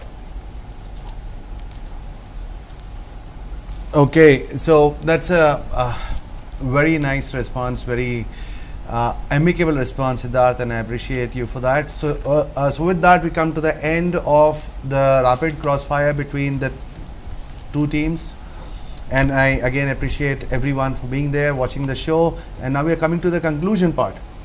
The conclusion is 5 minutes each, and here the speaker gets a chance to summarize the thoughts, give some ending things for the audience to hear and to think about and go back. And as everybody goes back again, it was not meant to hurt anybody's feelings. If it is meant to hurt you, if it hurt your feelings, you shouldn't be watching such shows. This is more of an academic and learning by nature. So we'll start off again with the esteemed ISKCON panel. And again, thank you, Siddharth, for being such a great person to discuss with, and for your very courteous presentation and responses. So I look forward to hearing your concluding statements. Over to you, 5 minutes. Thank you. So thank you, Rakshana TV and the Sakshi Apologetics team for accepting my offer to do a debate on this subject matter, what's more scientific. In my presentation, I showed how today the Puranas have an amazing chronology, and that chronology speaks about significant events in the history of Earth, solar system, and universe. I published my research in European Journal of Science and History. It's a peer review process through which the paper got accepted, and they understood and they accepted this presentation that the Bhagavad Purana and the Vayu Purana and the other Puranas, when they're studied together and the dates are tabulated, we find that the Puranas have information which is stunningly matching with the latest scientific discoveries in the field of cosmology, astrophysics, paleontology, and a number of other fields. Primarily, I discussed 3 data points. 1, the age of the universe. 2, the age of the solar system. And 3rd, the date for the Earth's greatest mass extinction, the Matsya Avatar Pralaya. I showed that how these dates are stated in the Puranas, and these dates are very close, stunningly close to the modern scientific dates.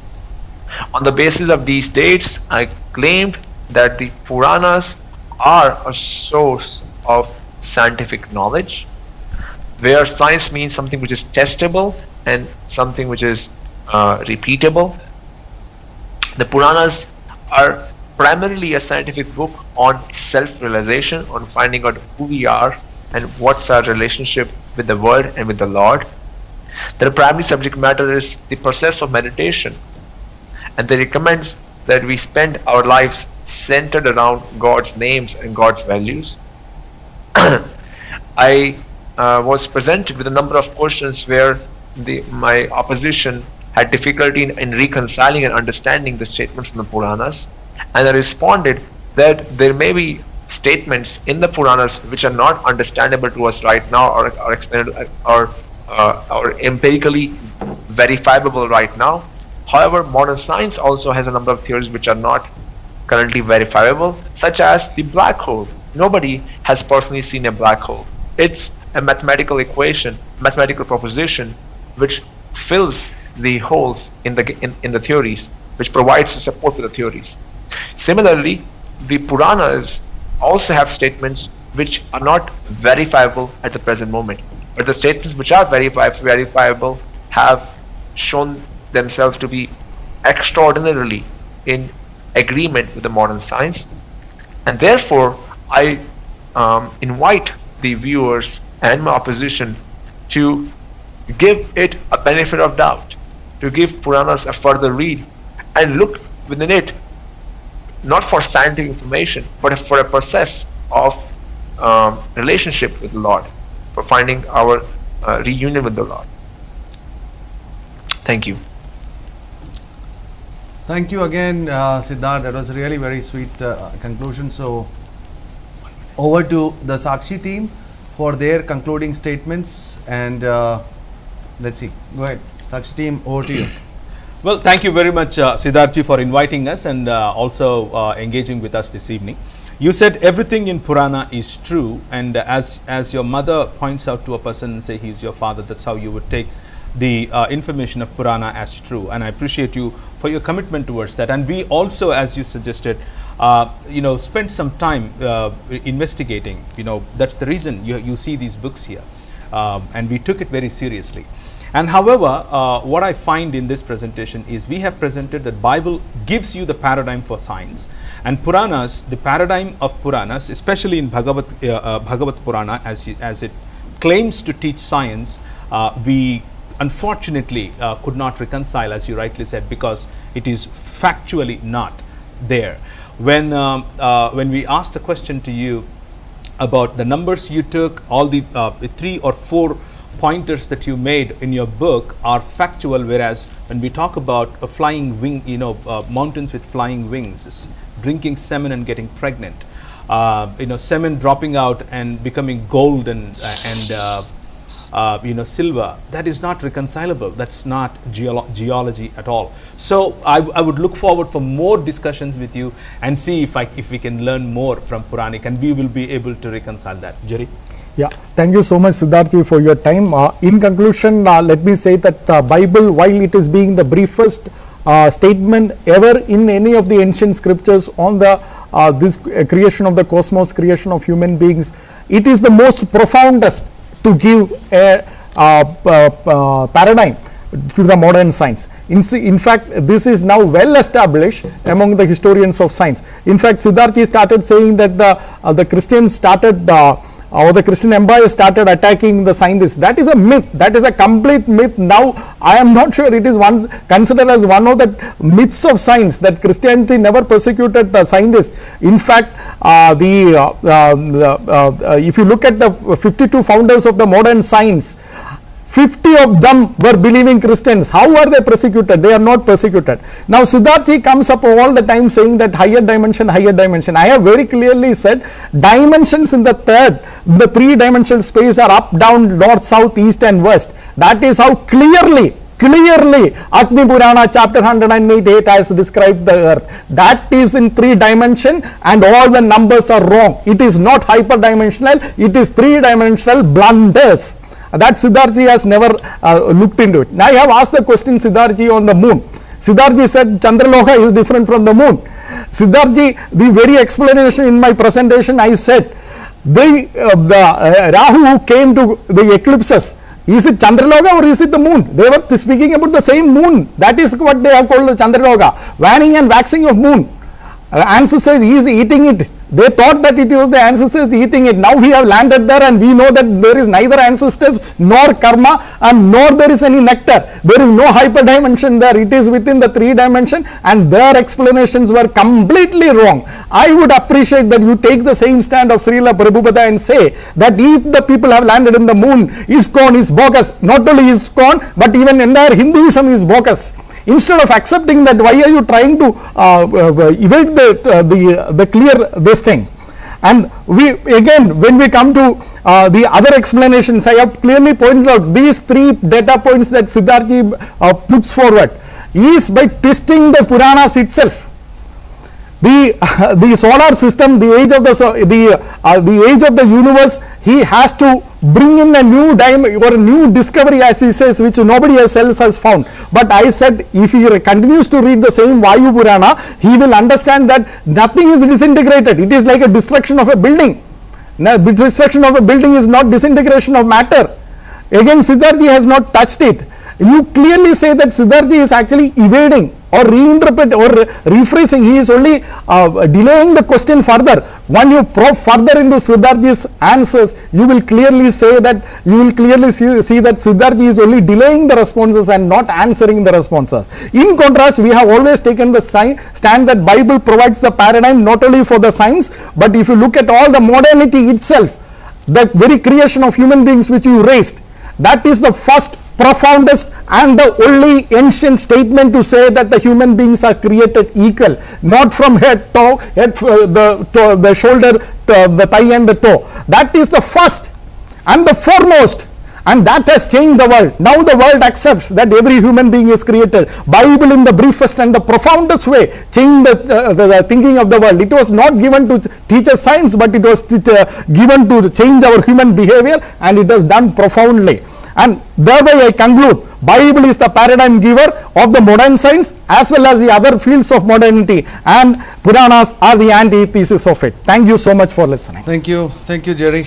And audience, that brings me to the conclusion, and I really appreciate ISKCON for this thing, and I really request Siddharji for more such discussions, and maybe with a more extensive panel from his side, from the Christian side, and let's get into the depths of these calculations, the way it is done, or maybe into more diverse ways, not just on the science part, or maybe parts of the theology as to what makes more sense, or how it tallies up, or something. It could be so so very much interesting, or the karmic theory, or the atonement theory, what makes more sense, or what is a better standard for living. There could be so many topics that you have also proposed for discussion. Yeah, please. May I make a suggestion here? Yeah, please. I think I like the idea of having a panel because I appreciate that your desire to bring these questions out and having a discussion on the subject matter. Right. I think in future maybe we can have panels where we can discuss, where we can take questions from the audience, and that's what the same question can be asked to all the panels. Like suppose somebody can ask a question, how do you explain sin? And then say a Christian panel can answer one, ISKCON panel can answer one, a Muslim panel can answer it, same thing, and let people hear the answers. Yep. Another person can ask, hey, that's really awesome. How do you explain God's being this, that? Like people can ask questions, and let the questions could be such that any philosophy can answer it, and let's see what kind of answers we get. I think there are so many discussions going on right now on materialism, how to make money, how to this, how to that. We can have some more discussion on theology about God and God's ways and God's traditions. And there's definitely a need for it. Absolutely. Actually, Siddharji, as you, I'm sure you recollect that, the original intention was to have an audience engagement session also, but then based on the ISKCON request, it was changed. So the audience interaction part was dropped out. But I really respect you, and I admire your zeal for pursuit of the truth. So let's be in touch, and I request Praveen also to be in touch with Siddharth brother, and let us organize more such discussions. This was a great starting point. Let's not stop it. Let's keep the momentum going. Let's have further discussions. Maybe a part 2. I'm just talking on the top of my head. It's between you two guys. I'm just coordinating this out, right? I'm just sitting in between, watching the time. Why not? So no. We need somebody like you who's a sweet moderator. Thank you. That's very kind of you. Gracious. Thank you. So perhaps we can have part 2 of this thing, because there are so many open ends from the Christian side, your side, from the ISKCON. Yes. Yeah, there are other topics which were suggested. In fact, we can go with the other topics as also. And Siddharji himself has. Let's discuss. Yeah. Siddharji himself has. Email and we figure. Sorry, go ahead. Actually. Sorry, go ahead, Siddharji, please. I was thinking let's discuss more about the emails, the topics which we want to discuss, and a proper setup. And I'm open to it because I love the as you mentioned also the amicable way in which we are dealing on this subject matters, and these are topics of deep discussion. Yes. 1 or 2 hour discussion may not be enough. Absolutely. And we may want to have more discussions, and the society needs it. Society should hear different details of theology and topics about related to God, because right now there is so much social media about how to become smarter, how to be more beautiful, and politics, and Elon Musk, Twitter, and all kinds of nonsense going on. But there is very less discussion on topic of God and God's world and God's creation, and I think that deserves a lot of discussion. Don't you think, Jerry and Praveen? What do you think? Yes, yes. Sure. Absolutely, yeah. absolutely. Sounds like a plan. We should Sounds do like it. a plan. And And, Siddharth, I we are in appreciate- agreement. We are in agreement with that statement. Yeah. Totally. Actually, you know, And Siddharth, also in the previous emails you mentioned about 10 or 11 topics already. Three so topics actually in different languages. Yeah, in different languages, Actually, yeah. we can explore those and then we go can do further that. from Yes. that. Yes. And yes, Siddharth, and actually he repeated it 3 times, and I really liked what he said. That is, the whole world is pursuing about how to make more money, how to, you know, make more in stocks, or you know, get more smarter, get more beautiful, and whatever be the case. And these are the topics which is concerned with the eternal. You know, I say to my kids also, you know, that in 100 years, everyone you know, everyone knows you, and everyone is dead. Nobody would even know your name after just 100 years. And we spend so much time to take care of this 50, 60, 70 years that we live, and we just are so much engrossed in it, in useless waste of time. But we are not really concerned about matters of eternity. So I agree with you 100%, Siddharth. So I'll really look forward to this. I'm looking forward to hosting more of this. It's so fun to be between you guys, right? So thank you again, Siddharth, and please convey my get well soon, best wishes to Luke, and I'm sure he'll recover very soon, and we look forward to hearing from him too. Please do convey our regards to him. And thank you again that you got up pretty early for this debate, and we can host it. Well, I do get up early, but thank you, Praveen, and your Naveen and Jerry, for your time and your wonderful responses. I appreciate a good discussion. Thank you. Thank you, everyone. Thank and you. again, Thank you to so the much, audience, for the audience, again, do circulate out the link of this debate, which is being recorded and kept on the screen.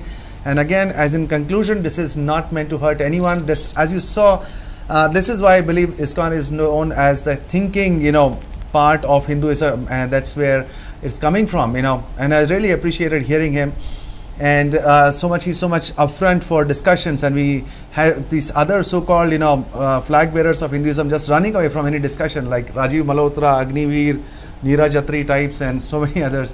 And there we have Siddharth ready for a discussion. So hats off to ISKCON, and we look forward to more such discussions.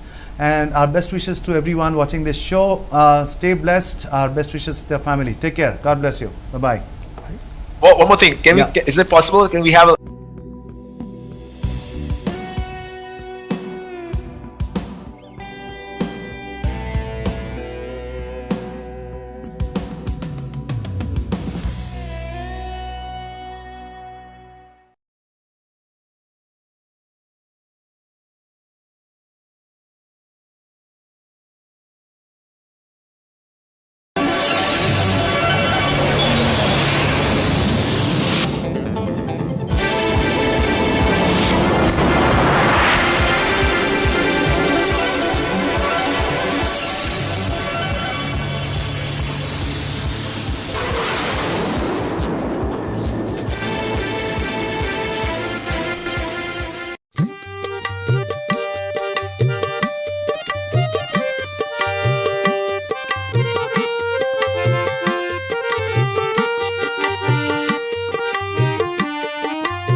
క్రైస్తవముఖ మతము కాదిది,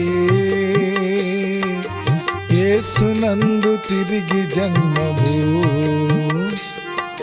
క్రీస్తునందు తిరిగి జన్మ